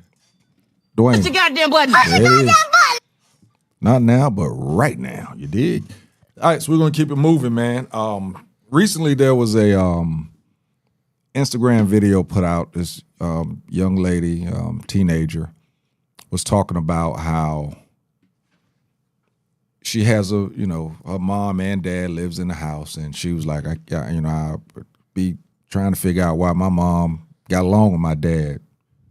She should, break up with him so that she could be in a single parent household, because that seems to be cool because of other people in the school that she goes to. They seem to be the cool ones because they're in a single parent. All the cool people only has like a mom at home. And she said something about living in a house. You think that living in the projects would be dope because she could live in the same buildings with all her friends, and they can all ride on the bus together and this type of stuff. But as I was looking at the comments, it's crazy that is a mindset out there of some of the teens. The guy that actually posted it, he was talking about how when he was a kid and his mom and dad divorced when he was 5, but John Hope Bryant was the person. His dad stayed in his life and everything, but he used to get teased because he wanted a briefcase. He used to get teased because he supposedly spoke, what was it, how you say it? Proper English. Like white folk. Proper English. Wore a suit to school. Wore a suit to school, and he got teased for that. And I thought about it a little bit. And I remember when my cousin Rod White, mom and dad in his crib, and he started wearing ties. We had these leather ties. and we would turn them around like, on the 5, back in the day, they used to have the skinny tie. Mm-hmm. So when he did it, people looked at him like he was wrong, but any of us that did it that only had our mom at the house, we looked like we was trying to strive for something better, but he looked as if he was trying to show out. Yeah. So he kind of got teased about it instead of, but for us, they were looking at us like, oh, that's cool, man. You trying to be better, blah, blah, blah. But for somebody supposedly that lived in a house that had his mom and dad there, he was being teased because he was supposedly showing out. And that was back way, way back then, but I don't think it ever became a phenomenon to where my cousin Rodney was thinking, shit, man, I want to live in a trailer like James, like me. I don't think he ever said that. Rodney ain't never say, hey, cuz, ask your mom if I can spend the night at your house. But I damn sure had, cuz, ask your mom if I can spend the night at your house. So I wonder how many of our teens out there are thinking that it's cool to live that way or come up that way. I ain't gonna say struggle. I guess it could be a struggle. You think about it, it could be a struggle. How many would rather have that struggle than actually having a better path, I guess you could say? Mm-hmm. How many teens do y'all think are or do you feel that that's something that's maybe not that extreme, but I know somewhere along that line, working with youth a lot every day, they do aspire to do things that fits in with the crowd they live in. So if you if you got both your parents in the house, but you go to a school that's kind of in the hood, you kind of want to fit in with them, and they get to do things you can't do because you got different laws to live by. You know what I mean? And you got different people to answer to, but you want to do what they do, act the way they act, dress the way they act. Like them kids got them purple, some kind of purple haze. I don't know what this shit is. Purple pants with the leather. They got like a handkerchief hanging out the back. You know what I'm talking about? Mm-hmm. You're paying like $300, $400, $500. Mm-hmm. But then you come from a 2-parent house, your parent get you Levi's. They $60. Been around since the 1800s. You know what I mean? When Levi go to the bank, they say, hello, Mr. Levi. When the purple people go to the bank, they be like, I got to deal with Mr. Levi first. But, the kids want to fit in and they do stuff like that. And it don't always make sense. I think that's a little extreme, though, because I like the suburbs. You got every time you can play basketball, it's a bunch of basketballs in the gym. All the footballs is inflated. Go to the park. The nets are actually hanging on the rim. Hanging. When you play on the high school team and shit, you get shoes. Everybody got the same shoes. You know what I mean? I like the suburbs, or at least that type of living, because when you in them hood schools, man, they doing fundraisers. They ain't selling brownies for the extras. They ride trailway buses on the long trips, not no school bus. $22 an hour. Just did 8-hour shift, and I got to drive you 6 hours to goddamn Macon, Georgia, and drive back. He been up since 5:30 sleeping. Shit. Them good schools, that bus driver, that's the only route he got for the day is to take you to Macon. You know what I mean? But I see it. It's just wanting to fit in. They don't know what they got and how good it is. So just like, go ahead, love. What you think about it? Because I was going to go into the next topic right from. I mean, I just think it's definitely a mindset. It's an unfortunate mindset. You just hope your kids hang around like-minded people. If you live in the hood, hey man, you'd be like, God bless them, but I had no desire. Hood life is fun when you don't live there though. Yeah, maybe. Because you get all the best of it, then you get your ass back home. Yeah. Hood life is fun when you. Hood life was. I can't really say. I was in North Carolina. I was in the country, but it was hood country. But the thing is, hood life is fun if you don't know any better. Also, right. If you don't know that over there, they got like you said, the a whole bunch of basketballs at the gym. If you don't know that, when you go to the summer, what we used to call it, just during the summer, the gym is open. Yeah. But it was actually like the summer program. We just call it, because we're at the gym, so we just call it the gym. You going to the gym today? That type of deal. But like you said, you might go in there and it would be at the school, but the school didn't pull out the good basketballs. They pull out the other basketballs. We was inside. You still had them basketballs that it was peeling off of. The suburb, you got the good ball. Yeah, they right. get new game balls every year. A whole skid full of balls every year. So what does that say? What does that say about us as a culture? That we have kids that would rather live less than to be considered cool. They don't know. They just ignorant. That's what I was gonna say too. They don't know no better. But is it because that's glorified? When you live in an environment and you see certain things, it looks glorified because it's all you know. It's like, I remember them Averex, remember them leather Averex coats and them Jabot jeans? Sure. They looked good. But my mom was like, I'm not about to pay that much money for that.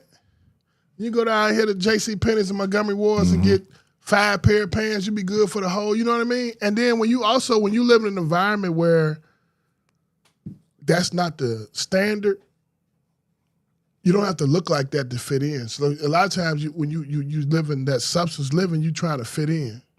So you got to have the fashiest stuff because that's what attracts. But if you take that same thing out to like Roswell, like they just dress regular. Right. It's normal. Like to not have your mom and dad, the flip side of that is if you live in certain areas, you don't have your mom and dad together or in contact with them, it's like, oh, they're gonna give you some free stuff. We can give them to Johnny. He needs those shoes. Don't throw them away. But I never wear them, Mom. You just give them to Johnny. He doesn't know his dad. I mean, could it also be like selective journalism to where the only, say, athletes or entertainers that they interview and talk about stories is somebody that comes from a single parent home instead of They try to do that. Absolutely try to do that. But basketball messed them up because Steph Curry ain't come from no poverty. Michael Jordan didn't come from poverty. Kobe Bryant didn't come from poverty. LeBron came from poverty, right? But like he's the only superstar in the NBA. Even Kevin Durant, he came from a single parent, but his family did well. Like they wasn't maybe necessarily living swell, but he had what he needed, and he didn't have to play basketball to get it. But think about this. What is the line that they always show when they talk about the NBA? The speech that they show when they talk about the NBA. I didn't know my MVP. mama. My mama did it all. You the real MVP. Kevin Durant speech. Yeah. They don't talk about Kobe Bryant's speech. They don't talk about Michael Jordan's speech. But Kevin Durant's, you the real MVP, and him crying, don't get me wrong, it was dope. But that is highlighted. Yeah. That's the accepted norm. But it was, I think it was highlighted more so because of the love he gave, you know what I mean? And it's a tribute, it is, but a lot of them guys, some of these guys, LeBron did the same thing with his mom. They come from a single parent home. Came from a single parent home. He got a stepdaddy to play with him. Stupid for real. But yeah, I mean, we all know they glorify Black impoverishment. Black impoverishment, exactly. They glorify that. Naturally, it's a better story. So do you it's think a better story? But I think though the people that choose to like that girl she actually had to live there, she probably would be like, oh man, it's some bullshit. I ain't know like this. Right. Y'all water don't get hot. This the bus y'all ride? Y'all ride? Yeah, I mean, y'all ride this bus every day? Y'all ain't have water? You live with that, right? right? I mean, hey, yeah. Hey, so boy, you remember them food stamp books? So the roaches just hang Sit out. there? Right. You can't get rid of them. Call the exterminator. They don't move. You know what I'm saying? You know what I mean? Look, I'm standing right here and it's not moving. Hey, You may want to call Terminator. Every bug I see always run when I come in the room. Your roaches just sit. Ain't no motherfucking Terminator in the hood, man. like they talking to you. You know what I mean? Like saying, "What's up?" You know what I mean? It's like, you know, What's that smell? That's Bengal. That's that Bengal raid or that raid or Bengal roach killer.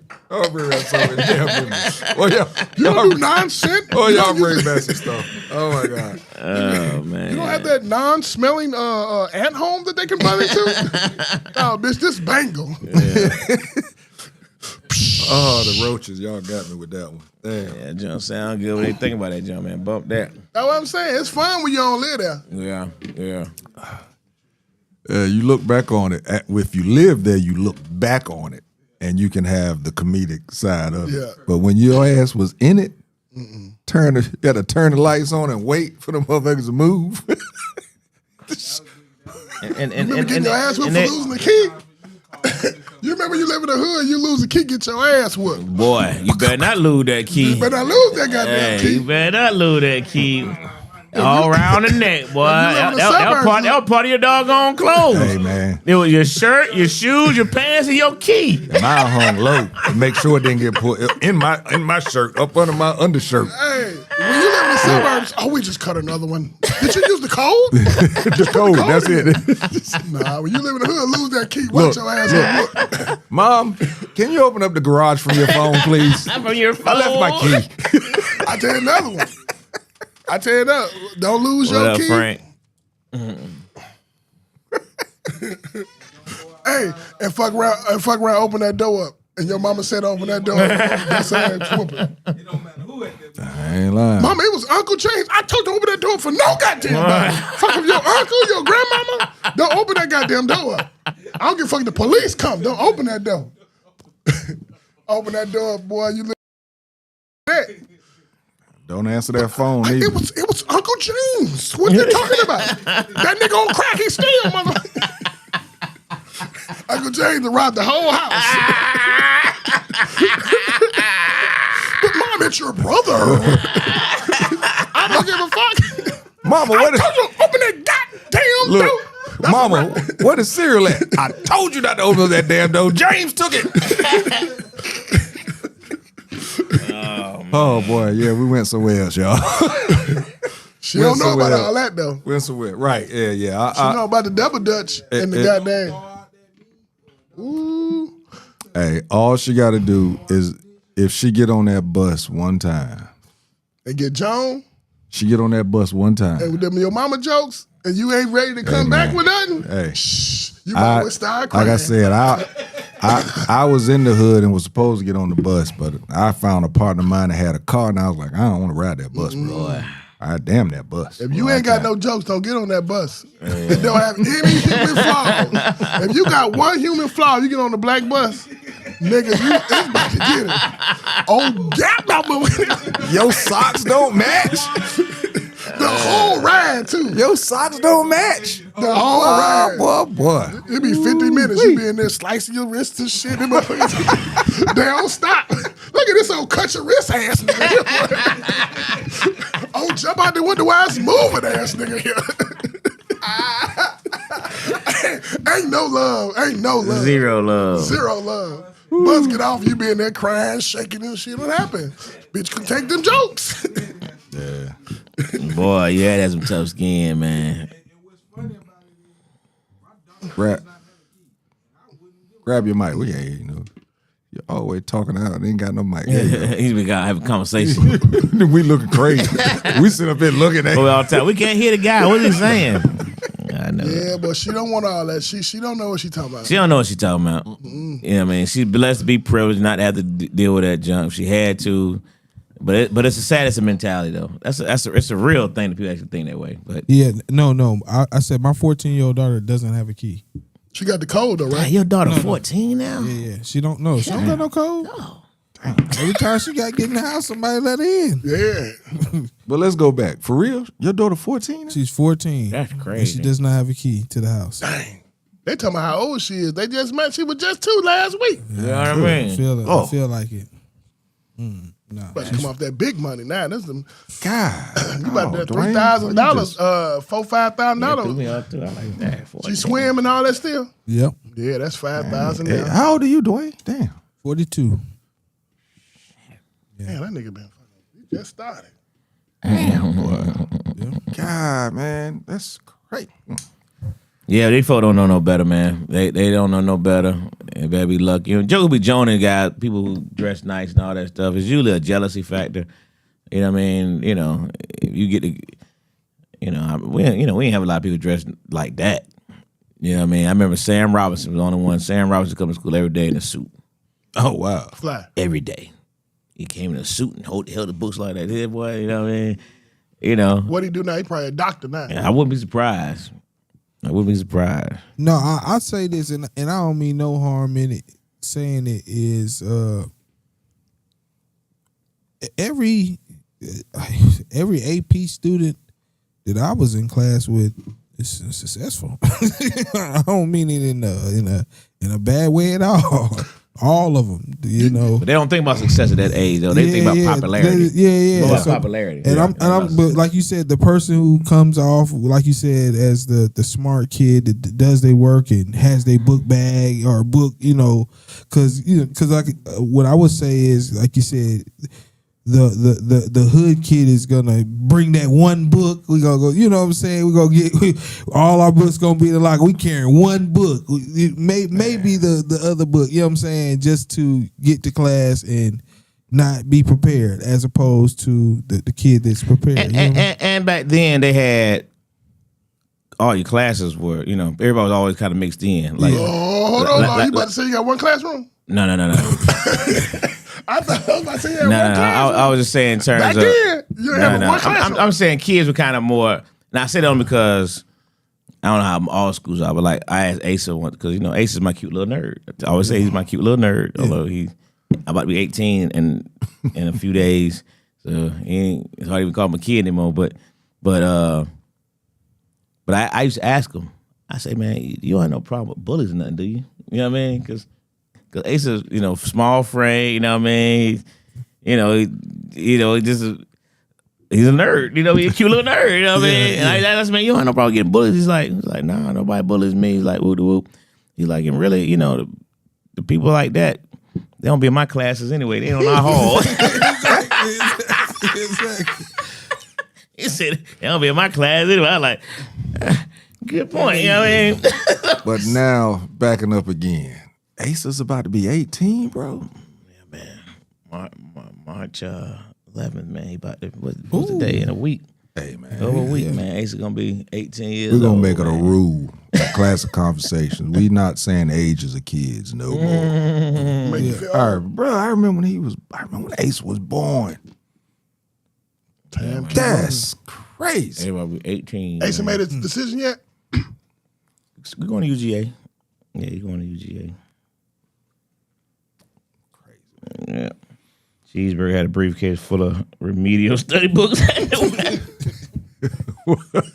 and that, let me Frank? say this, you remember, like you said, out in school, do they still? Cheeseburger, and you been on the podcast one time before. You had like two specials. You had like the special kids, then you had the kids that was Didn't just a have any little classroom. slow, but they still but you said they grouped together. Like you had the special kids that ate lunch super early by themselves. That was a different group. They need the help. That was a different group. But then you had the other.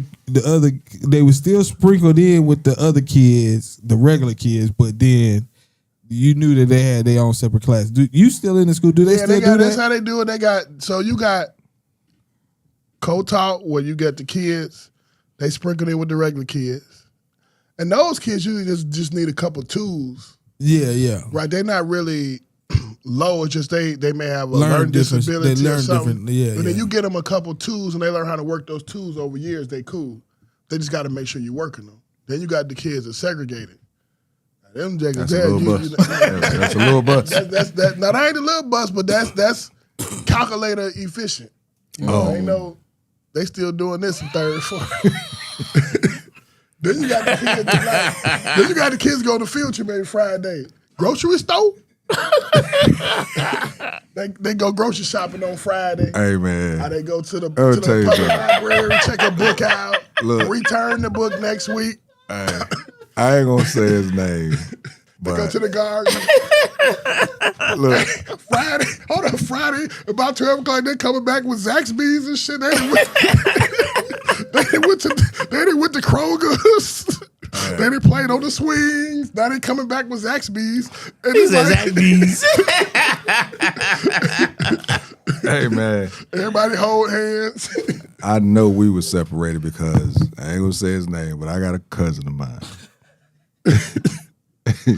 He lives in Atlanta now.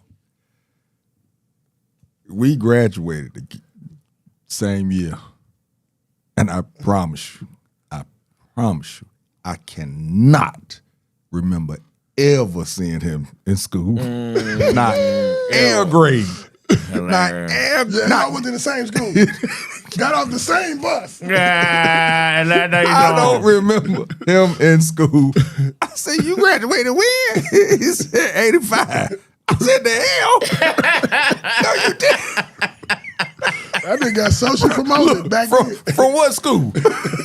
Not yeah. All right. So yeah, we were separated. Yeah. All right. So, whew, teen takeovers here in Atlanta. We're having a phenomenon right now to where hundreds of teens are just bum rushing over populated places like malls. They rush the Battery, which the Battery is where the Atlanta Braves Stadium is, and it has a whole bunch of bars and different places there. And they just did Atlantic Station. Atlantic State. They just rushed it and just doing all types of craziness. Six Flags. Oh, they did Six Flags too? They did.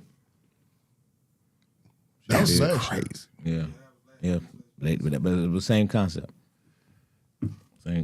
So, what happened to you? Remember the commercial that used to come on back in the day? It's 10 o'clock. You know where It's your 10 kids o'clock. are at. Do you know where your kids are? Whatever happened to These parents are dropping these kids off, though. They know where they at. They dropping them off. Mama gotta have a life too. Nah, man. Not this age. Not the age of these kids, man. Yeah, these kids, bro, they're not. These kids 13, they're not 12, 8. 13 years old. They saying. teenagers. Some of them younger. Yeah, Some of them younger, bro. It's mostly like you said, yeah, 7, like middle school on up. You know what I mean? But I'll say this. I mean, why would you drop? But there's a game. They are There's a definitely game room dropping at the the kids Battery. off. There's a game room at No, the Battery. I'll just say but this. why would you drop them off on a Saturday night? Nah, at this the is Battery? so last year. What you talking about? The first day of Six Flags open last year. Basically what they did was on social media, like your TikTok, your Snapchats, your Instagrams. They're putting out a flyer, and like they're rotating it around school. So last year, when Six Flags opened, they had like 3,000 kids out there. Damn. And these kids is, buying tickets, having and they're going into the park, and they're not you really supposed to be with your parents if you under a certain age, Right. but they letting them in the park and going in the park, and then when they can't get in the park, they out in the little parking lot, by where the buses come. So yeah, it was crazy last year. But like you said, the difference is these parents are dropping the kids off and don't know what's going on. Wow, At Frank just said they had several here in the Jacksonville area. They shut down Friendship Fountain and Jacksonville Beach Pier. 4 people got shot. Now the police are trying to monitor the media to preempt the stuff from happening. That's what happened here. You know what I mean? When they tried to take That's over. happening everywhere. This past weekend, you want to say that they were more, I guess they were more prepared. They thought they were prepared for it, but I don't think their force was big enough. The Battery, from what I hear, they stopped them pretty quickly. But Cumberland Mall, which happened, I think, the day after that or something like that. Correct. They hit the Battery hard, but then Cumberland Mall was the next day. Yeah. And the flyer went out, and they prevented them from hitting Cumberland Mall. They put a curfew out for the mall. They had the police out there, out front. You know what I mean? Helicopters and all types. Because I'm looking at. So the parents dropped them off? Yes. And how do a 14-year-old, 15-year-old get to this place? The parents are dropping them off, or they catch them. I don't know. Catching, I don't know, man. That's the problem, is that there's no regulation. They just let these kids just run amok. Yeah, man. You know what I mean? Just letting them just run amok, and it's, you know, and it ties into, you know, that's what the little girl, she wants to be with that crew. Yeah. To go out there and just be able to have freedom, because, you know, their parents don't really care where they at. Yeah. And I don't see how you see that's the good thing. You know, but let me ask you, do you contribute this some to more teen pregnancies or early pregnancies, to where there are a lot of parents that don't get to live a life because they're raising a child, but then once the child gets to a certain age, they feel that now it's time for them to live their life, so they don't really. I think it's a pattern, JT. I think the same kids, mamas and that's dropping them off, or dad, whoever, dropping them off at these places, they did the same thing. You know what I mean? They were doing it, and so it's nothing for them to drop their kids off, because that's what they used to do. You know what I mean? I think it's a pattern, man. It's everything. That's interesting. Recreational sex. That's recreational sex babies. Yeah. They're not born in love. Yeah. They're born with. Let me say this too, though. I agree with you. I'll say this, right? I'm 42. When I was in high school, my mom could drop me off at the movies. The difference is, she would drop me off with money, and she would know what we doing. Like, you had to drop a resume. We're gonna go to the movies. Who you was with? Who I'm with. What time we gonna be done, and what time is you gonna meet me outside? And if I ain't outside when she get there, I'm gonna have to find a way home. And when you get home, you get in the whoop. You know what I'm saying? And when you get home, it's gonna be some trouble. Yeah. So, like, at the end of the day, like you said, it was regulated. So this is what I'm saying. I didn't take my daughter to Six Flags that day they did the takeover, but if my daughter go to Six Flags, if it ain't me, I got two nephews. Listen, call your nephews. They got to go with you. I won't let them go by themselves. At least my daughter. Like, even if she going with her friends and they gonna meet up with somebody, I personally have a chaperone going with her if it ain't me. You know what I'm saying? I did the same thing with my son. So it's like I let them kind of walk ahead of me. Yeah. Right. Yeah. But I'm right there. But I could be there. Somebody else in the family was there, but I ain't gotta get on the ride. But I'll be there. They going out there, sir. When I buy her season pass, I buy me one. And like I said, if my nephew's going and they don't got one, here you go. It's on the phone now, so you can scan it in. It ain't even got my picture on it, because if I just have a way to have somebody chaperone her, because I did it, but like you said, it was more structured. We knew what was going on. You had to ask some questions.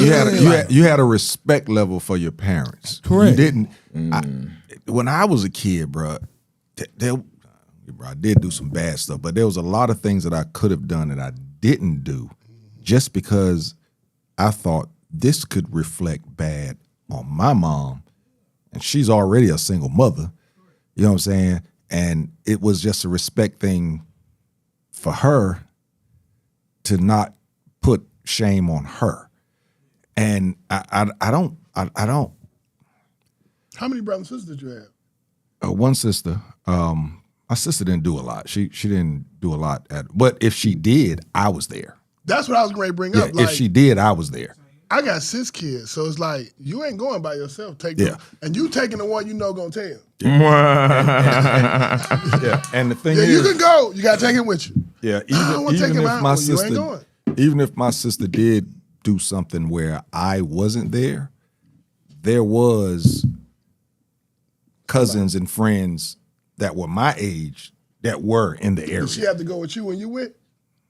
No, not a lot. Not a lot. Sometimes I did have to bring her along. Sometimes, but a lot of times I didn't have to bring her along. I was happy I didn't have to. You have brothers and sisters, Lo? You had to take it with you? You the oldest? No, I got 2 older brothers, and my younger sister 14 years younger than me.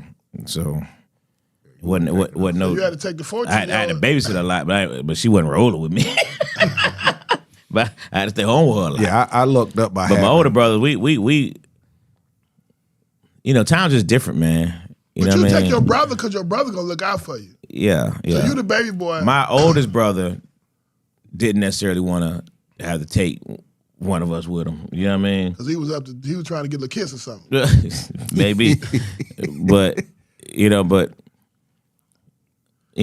my younger years, I was blessed that we were living military bases, so it was a different dynamic. Right. Yeah. You know what I mean? And kids, you cut up at the military base, boy. You talking about them parents getting busted. Let MPs pick one of them kids up. What's the problem? You know what I mean? Yeah. But we hung with a lot of the city kids, and I just think it's about knowing your environment, knowing who you hanging with. I just there's nowhere where I've been a part of that kind of BS. Another thing too, when we grew up, your parents knew your friends, and your parents knew your friends' parents. So if you say you're going with such and such, your parents knew that kid to some degree. That right? that village mentality. Right? So we used to have to we used to be like, BJ, you gotta come with us, man, because you go, we can do it. And if BJ wouldn't go, y'all can't go. But here's my thing, and oh God, Frank, boy. What Frank say? He said, yeah. He said he had to take low with him all the time. He was cool though. He just woke up from a nap. Hey man, what I'm sitting there thinking about you and Frank out hanging together. Oh man, I know, boy. Oh God, man. Yeah. He wasn't Colonel Davis. I can tell you that much. He wasn't Colonel Davis. I can tell you. I can assure you of that. I had a cousin some cousins that was older, and they like when my mom used to go to New York. When I used to stay in North Carolina for the summer, my mom would go to New York, and I wanted to be at home. She would get my older cousins to come stay at the house with me, but when they went somewhere, they had to take me. But it was cool. I mean, but again, my older cousin didn't just leave and say, "Don't worry about it, bro. You can be all right." He didn't just leave. He still took me with me because again, he had a respect level for adult supervision. If my mom put me in their care, they did what they were supposed to do. But now these kids, bro, You think the parents know it's gonna be 300-400 people there when they're taking them? If they don't now, they need to know. I think some do, some may not. Kids do lie. I mean, like in Douglasville a couple of years ago, a kid, we talked about on the show, kid lied, told his mama he was gonna, she didn't allow him to go to this party. He lied and said he was gonna go stay at a friend's house. That mama didn't know he couldn't go to the party. Took him to the party. Now that kid dead. Yeah. Got shot right there in Douglasville. And those stories are so tragic because it can happen just that easy. You know what I mean? But let me ask y'all this. And this is going to what you want to get into, the challenge and all that stuff.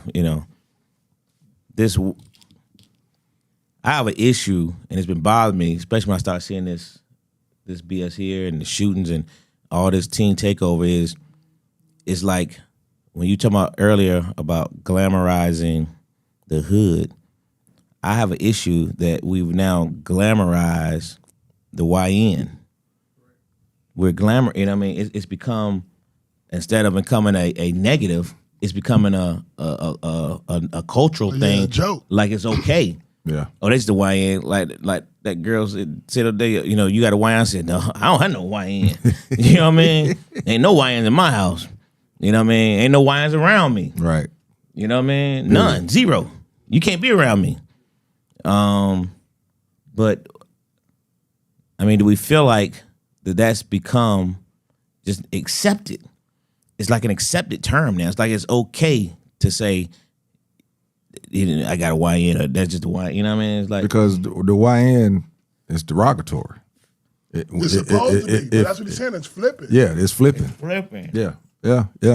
I'm with you on that one. I now that I'm sitting there, thinking about it and thinking about the times that I've heard people say it, you're right. It is just accept it. Oh, that's just them YNs, and that's it. It ain't no man. That's them YNs.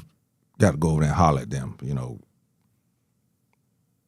Nothing is said in regards to trying to flip it back.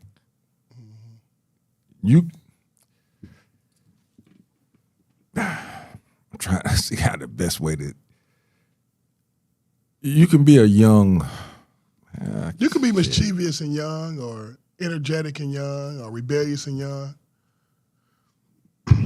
But you got to have a certain level of respect for the environments that you're in and the people that you're around.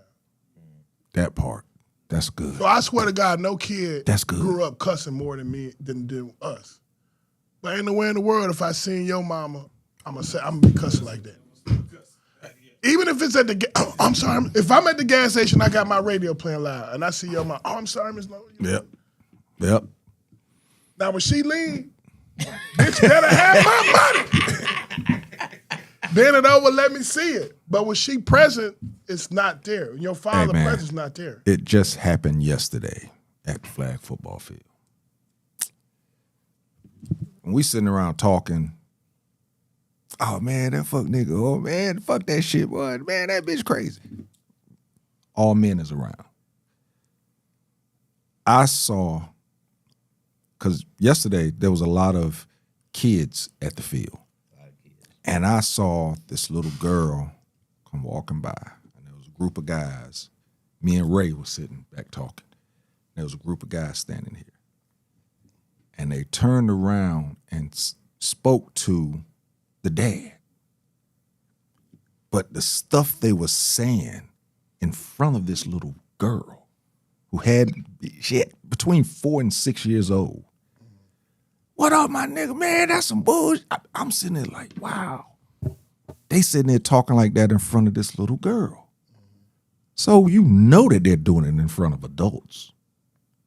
Like you said, we curse, especially when men, the bitch. Man, I've been standing around guys talking. Well, people said it last week. After the flag football games, after the games, we used to go up in the parking lot and hang. We used to hang around talking shit. But if one of the guys brought their girl and we was hanging out up in the parking lot, you didn't say it. The way we spoke was totally different. It's just and it comes back to like, that's great that you said the respect of the environment and the people that you are around. That's if huge. Somebody said something, like if Lamont or Chan, one of their wives there, somebody says out of line, somebody would look back and say, yo, bro. My bad. Oh, my bad. You know or somebody say, yo, bro. Oh, and then they turn to, yo, my bad. You're right. You're right. You're right. But now, I was sitting there and after that, I just started watching this group of guys standing there. And one of them was just loud. He was just loud, just hollering at everybody. And it did not stop, no matter who was standing around him, whether it was a woman, it didn't matter. And nobody, including me, but again, the age I am right now, I can't do 5 years, 10 years. 20-something, 30-something. 3 hours. Right. 20-something, 30-something, I might have said something to people, hey, bro, this lady's right here, this little girl right here, why you talking like that? But shoot, dude talked about when my man, he say he had the blue gun he had. Oh yeah. You just don't know who you're talking to these days. But it's just no respect for the environment or the respect for who you're around. That is huge, bro. You boy got that line up. He coming in here with some gems tonight, ain't he? That one, I'm gonna run into that low. Go ahead. So we and Lo was talking about this. JT, you was there too. When you working in them environments, it get discouraging sometimes, and you think that the so-called YNs are the norm. And they really not. They just got a bigger bullhorn. And I find that when you take time out to just, instead of saying something, ask a young brother a question. Hey, man, can I ask you something? He said, yeah, man, you mind not cussing around my son? You know what I'm saying? Can you mind that? And I find that it don't always work, but more times out of not, it does. And I just say, young blood, can I say something to you? Yeah. Oh. And I'll ask him, like, who raised you?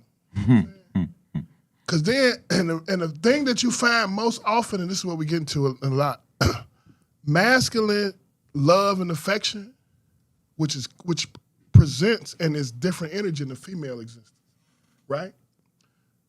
It's not present like it used to be. So if you didn't have your dad, you had your coach, you had your preacher, you had your uncle, you had your grandfather. But a lot of these young boys are being raised absent masculine love. And so they don't understand the vibrations in a man's voice is different than a woman's. When a man says, sit down, it sounds different than when mama screams, sit down. It hit different. Facts. And I think we need to be able to build confidence back up in our men and our children to take our communities back, to not let these young children think they can run amok. And we're not going to fix them all, right?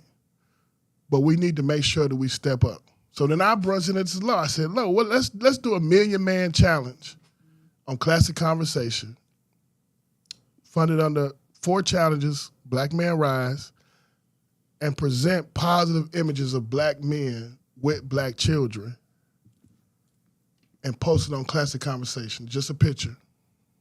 And we asking 1,000,000 men to post pictures of their niece, nephew, children, coaching, students, whatever it is, just a positive image of Black men being present in young people's lives.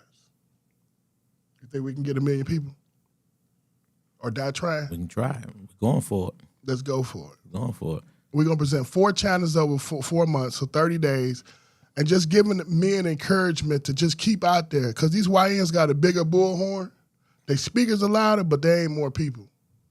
And a lot of times the people that's doing right want to keep their mouth closed and just kind of get on with their day, because It's good stuff, bro. you don't know what's going to happen. And I appreciate you. So I say, when you see them kids, present them with a question. Hey. And I hit them with to do the right thing, like the mayor. Hey. What's your name, man?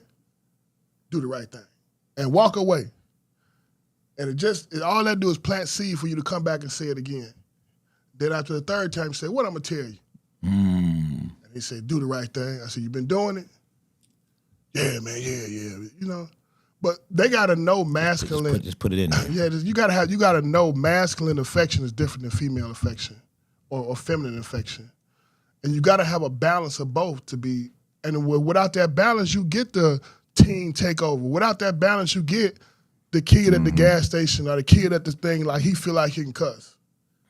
Nah, man, you can cuss all you want when you and your friends around the corner. But when we here present, nah, that ain't happening. It's good stuff, bro. So we're asking 1,000,000 men to post positive pictures with children that they are taking care of as fathers or uncles or grandparents, coaches, teachers, whatever you do around young people, post it so we can get encouragement and know that we can get these YNs out of here. We go back to you little young Black boys again. The key is gonna be, and I told a couple people this week, because they were like, man, how do I go about it? You know what I mean? Because trying to figure out how to do it. So what I told them is, worst case scenario, just make sure you just hashtag Classic Conversations. Yeah. You know what I mean? Because someone put it on their own page. I've seen some of them. They've been putting them on their own. They took the challenge, but they put it on their page. And I've been seeing some of the pictures. You know what I mean? But I told them, I said, man, just tell them to go back and just try to put on Classic Conversations. So we can get If they tag us, we can pull them. Yeah. And the more people we got, and it's Or the encouragement. hashtag, like you said, the hashtag will pull it. You get encouraged when you see a lot of brothers doing the right thing. Because Facebook is the biggest. Yeah. It's hard to do it on IG. I think you do it on But yeah, but just hashtag. Good stuff. Hmm? On the who? Bob Sumner. Okay. Okay. What's your top 5, Lo? Top five T.I. songs. Sheesh. Top 5 Or T.I. 50? You want to go 50? You go top 5? I don't know. Do both of them. I know you can do 5 T.I.s. ATL everything over there, boy. They were saying who would win in the verses, and I said T.I. would win in the verses because of the diversity.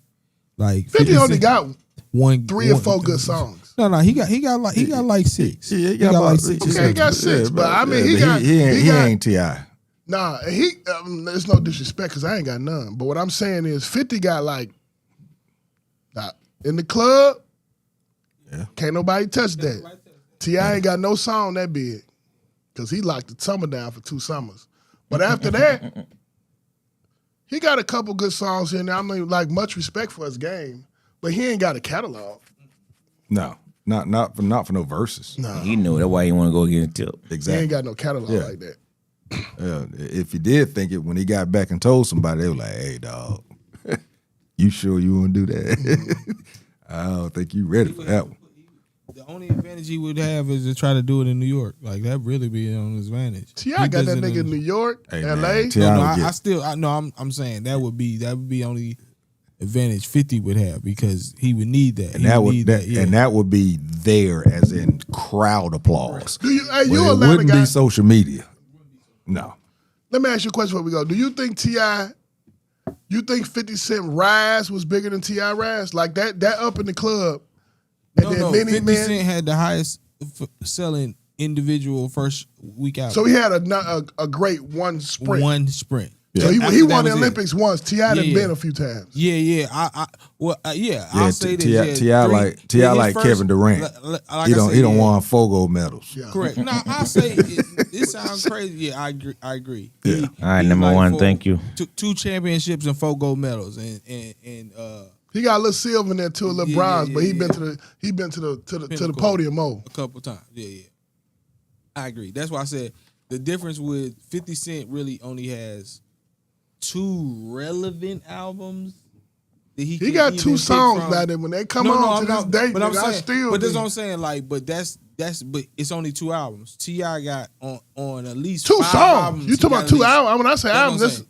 I'm talking about 2 No, I'm songs. saying I'm giving 50 Cent credit. He might have 2 relevant albums as opposed Like to whole T.I. albums or songs? Yeah, whole albums. His first 2 albums were. I don't know You know about what I mean? But I'm saying T.I.'s catalog is consistent. That's what he's gonna lose on. He's gonna lose on the consistency, period.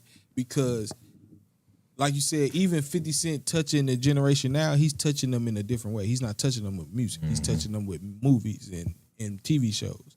And the TV show just got one. Well, he said he Diddy could touching do the them Big too. Rich Town. That's the only song he got. It's 5 TV shows. There's only one good song out of it. You know what I mean? True. Like What song he got out of there?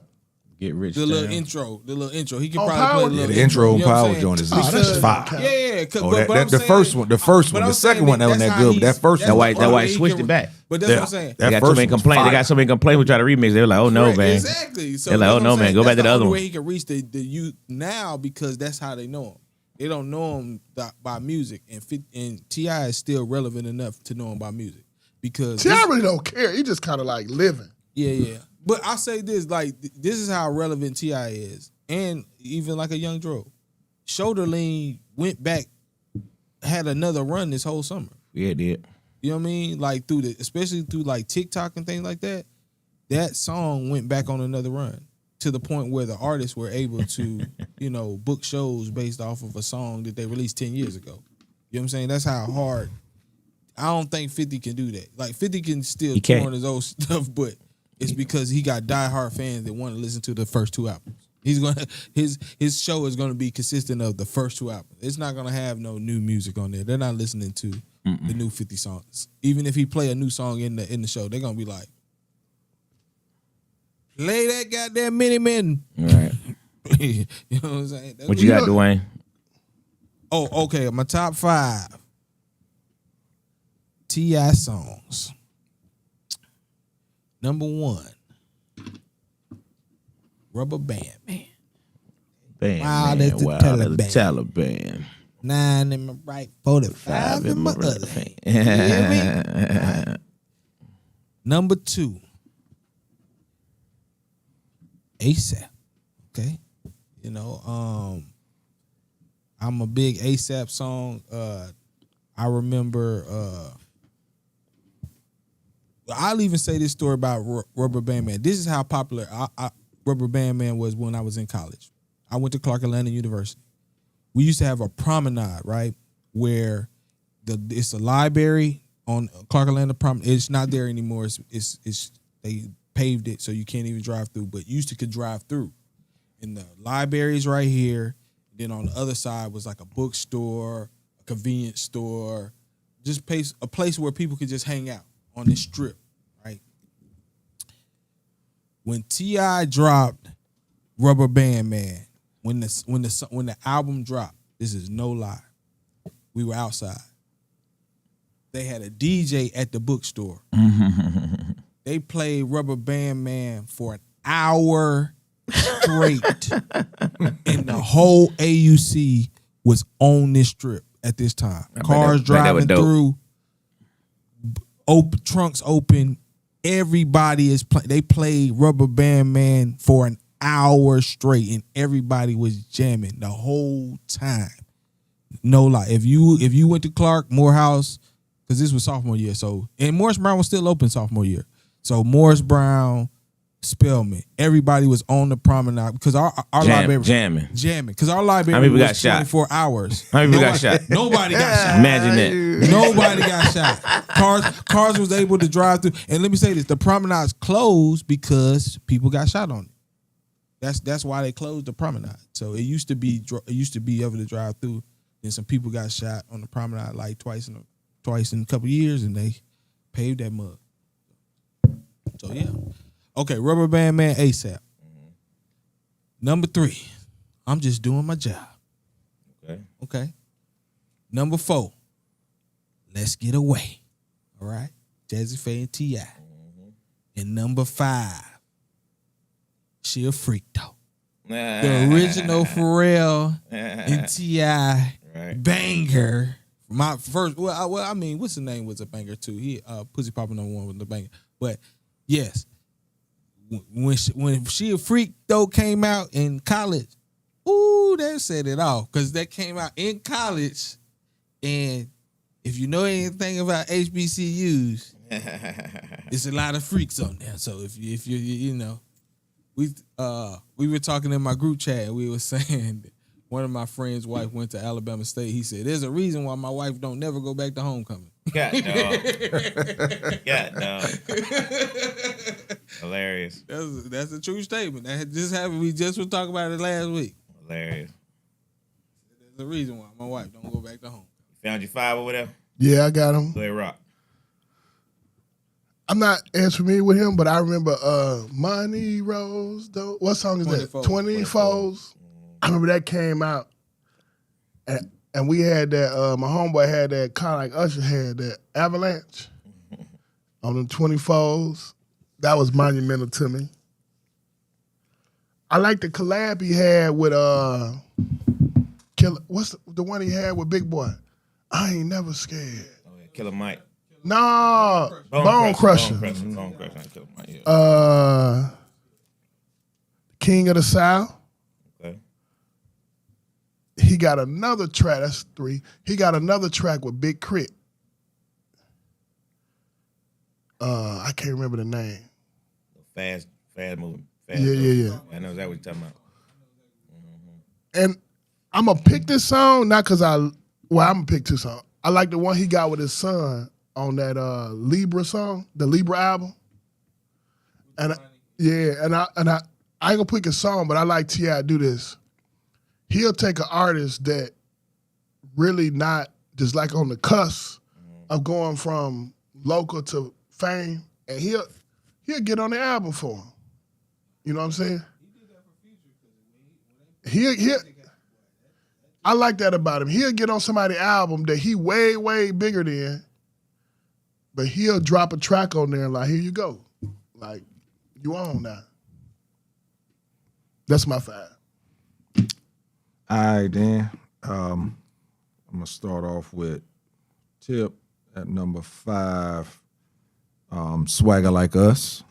Damn.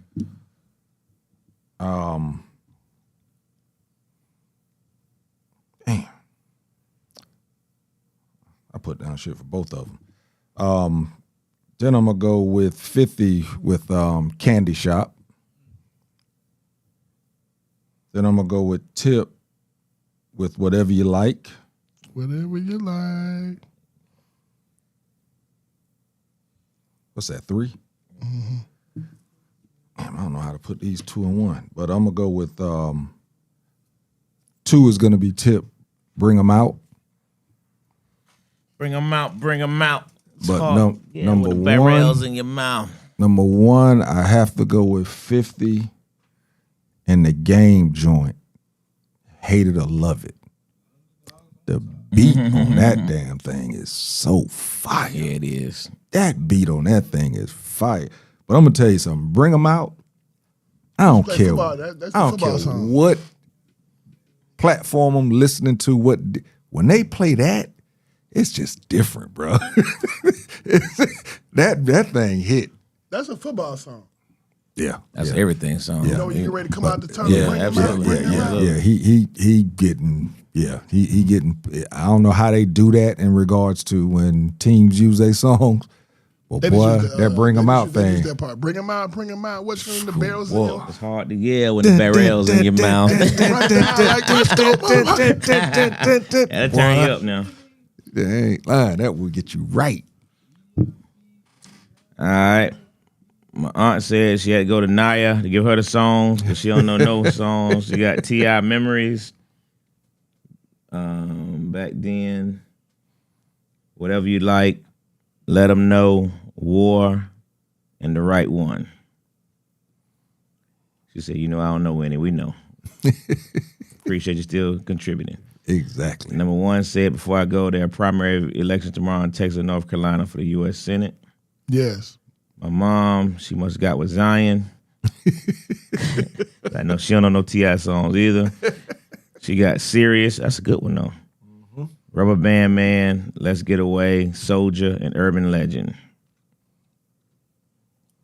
Good choices, Zion. Honorable mention, Blurred Lines, Robin Thicke, and Pharrell. All right.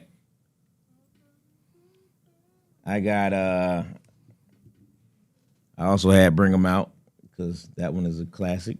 Period. I got 24s as well. I got What's Up, What's Happening. Hey, hater. That's a straight Tip flow too, man. What's up? What's happening? I didn't know he had this many songs. Who's that? Tip.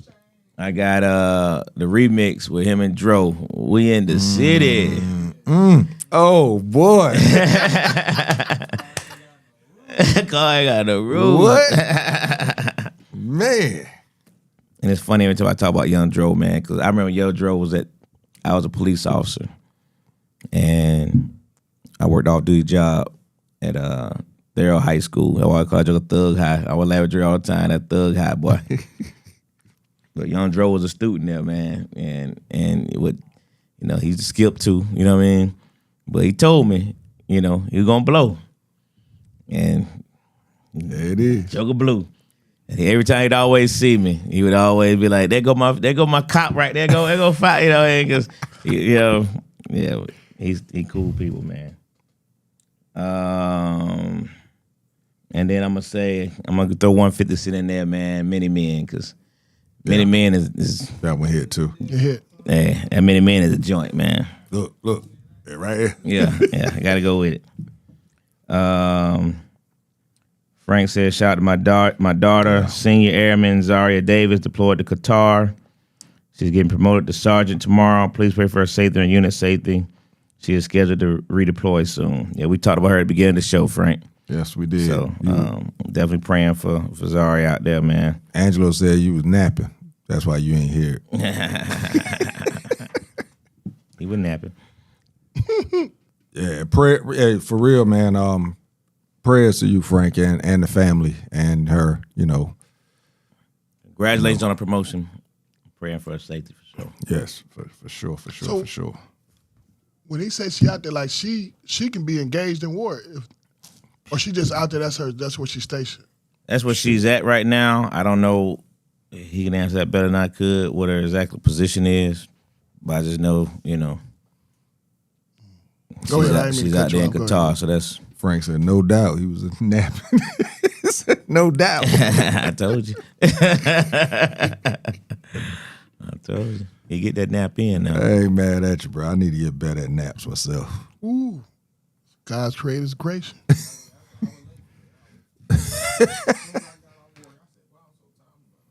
Yeah, I love naps. Yeah, when I get them, they great. They regenerate now. Yeah. I got me a good 45 minutes in before I came here at night. Problem is, sometimes my naps just keep going. I need a nap sometime to go to bed. Yeah, sometimes mine just keep going. So I be scared to take a nap. I love them. But lately, I've been getting them in at work. Says you can get one after you eat. Ooh. Go ahead, Lo. I ain't mean to cut you off. I ain't nothing. I was good. Oh, good. Go ahead and bro. Let folks know where you at. Facebook Marketplace. Now you can catch me on Classic Konversations because Lo gonna post my picture for me with my kids. I already posted. Oh, okay. We want to get as many men as we can. We want to create a movement. Yeah. We want to create a movement. Ways that we can engage without showing positive influence of us black men engaging with their children. Let everybody know these YNs is just too and few. They ain't the majority. We're gonna get them in line. Make it happen. 1 million people in 30 days. You got to the end of March. Angelo, where we at this weekend? Well, we back in Traditions Tuesday night. We got 2 shows of Tradition this week because this First Fridays on Friday with Steve Brown and the OG Bo P. I got Bo Friday. I got Bo P headlining that Friday. This coming up Friday. This Friday at Traditions Global Cuisine. Shut up, bitch. 7:30. Yeah. And listen, man, Bo is funny on stage. When I tell you, every stage he hit, bro, he rips it. I see it. He got that old man comedy too. Like his patient. Hey, man. And it hit you. Both funny. Both funny if he's sitting over there. Hey. He damn sure funny if he was sitting over there last week. Yeah. But yeah, both funny, man. Yeah. He hilarious on that stage, man. Frank says she's a unit armorer for Air Force flight.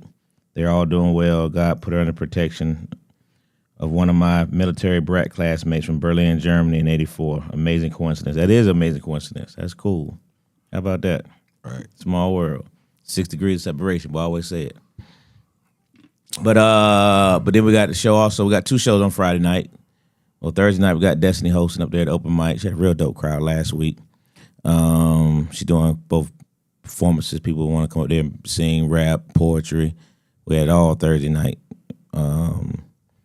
One dude did a poem though, like he reading from his phone. It would have been a good poem if he wasn't just straight reading, because it was like on some part where he should have had some emphasis on. Yeah, he was looking at the phone. Man, when I say Destiny roasted, she said, "Did you just write that?" Or did somebody else write it? Hey, she like that. That's a nigga on that bus about to get on. Hey, man, that jump was so funny. Friday night, like I said, we had Traditions Friday with Steve Brown, and we had KOD Friday night with O.D. Odell and Fredo Davis. So both those shows should be really dope. And then Saturday night, man, that guy's back, K-Dub. And, K-Dub, he rolled with Tip on a regular basis, man. So ain't no telling who'll be in the house. K-Dub got a real street following, so. That's your guy, too. Oh, yeah. So Steve Brown and Bo P Friday. Hey, man. What, 8:30 and 10:30? No, it's just one show, 7:30 at Traditions. Yeah. If you free, man, y'all should come check it out, man.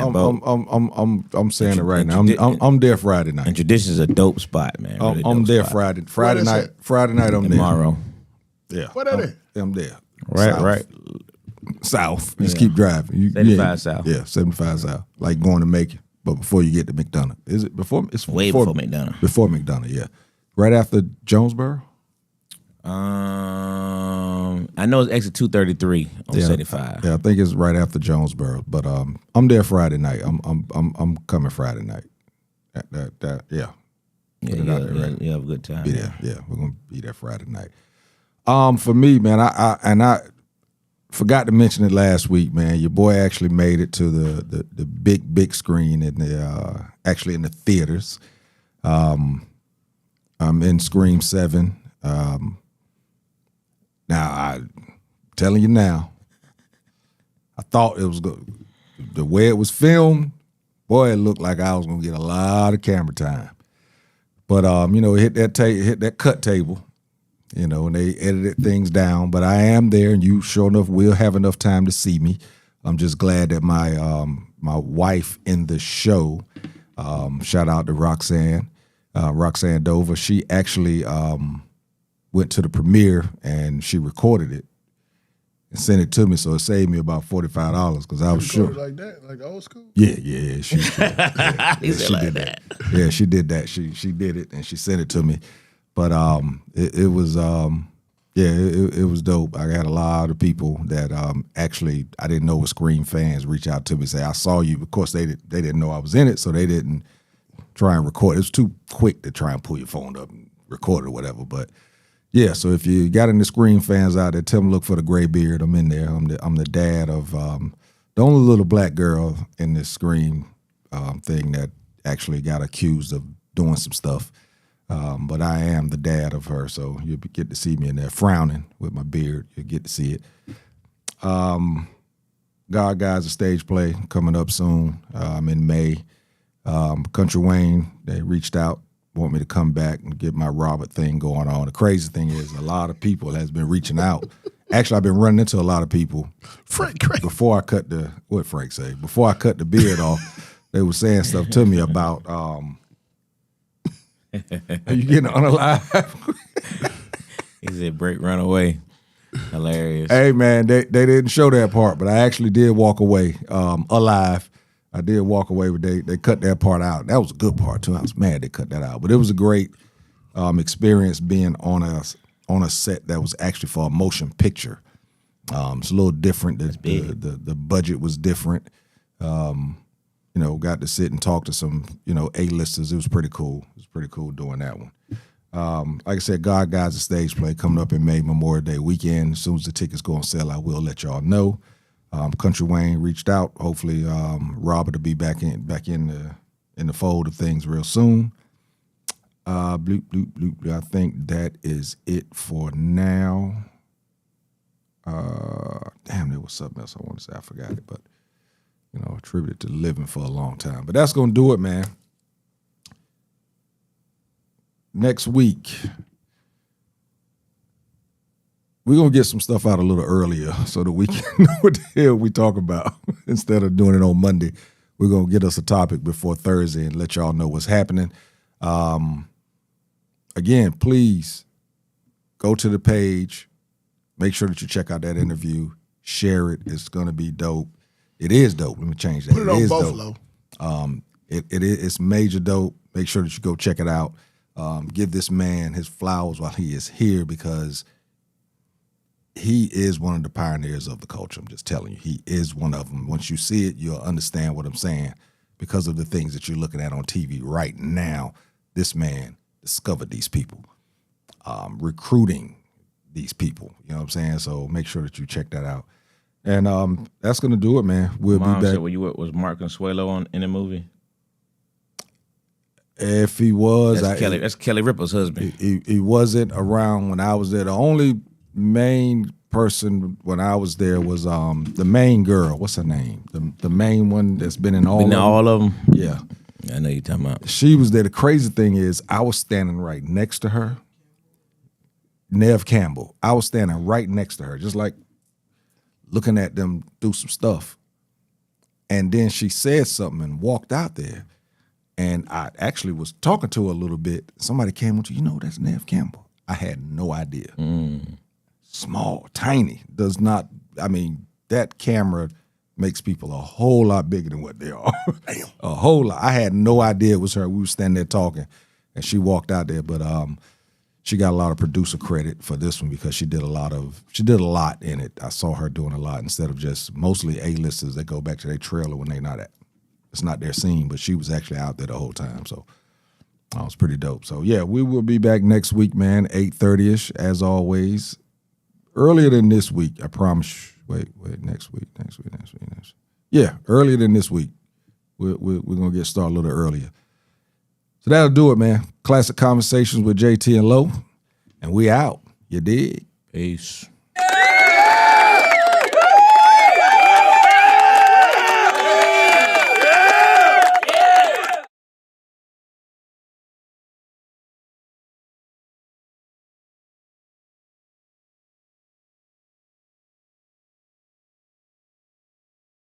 That changed her life. I get a call on Monday in reference to Monique's performance. Is she still in LA? I said, no, she went back to Baltimore. Right? I said, what's up? She said, they said it was the producers from Moesha was in the audience. And they're getting ready to do a spin-off Countess. And they're interested in using her to play Countess's mother. And that's how Nikki Barker got the job. Did you hear what I just said? That's a true story. That changed her life. This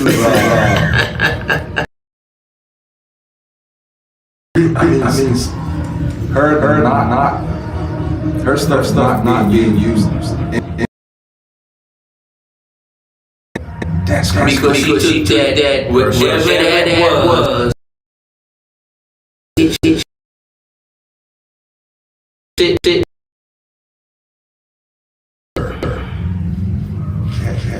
That's history.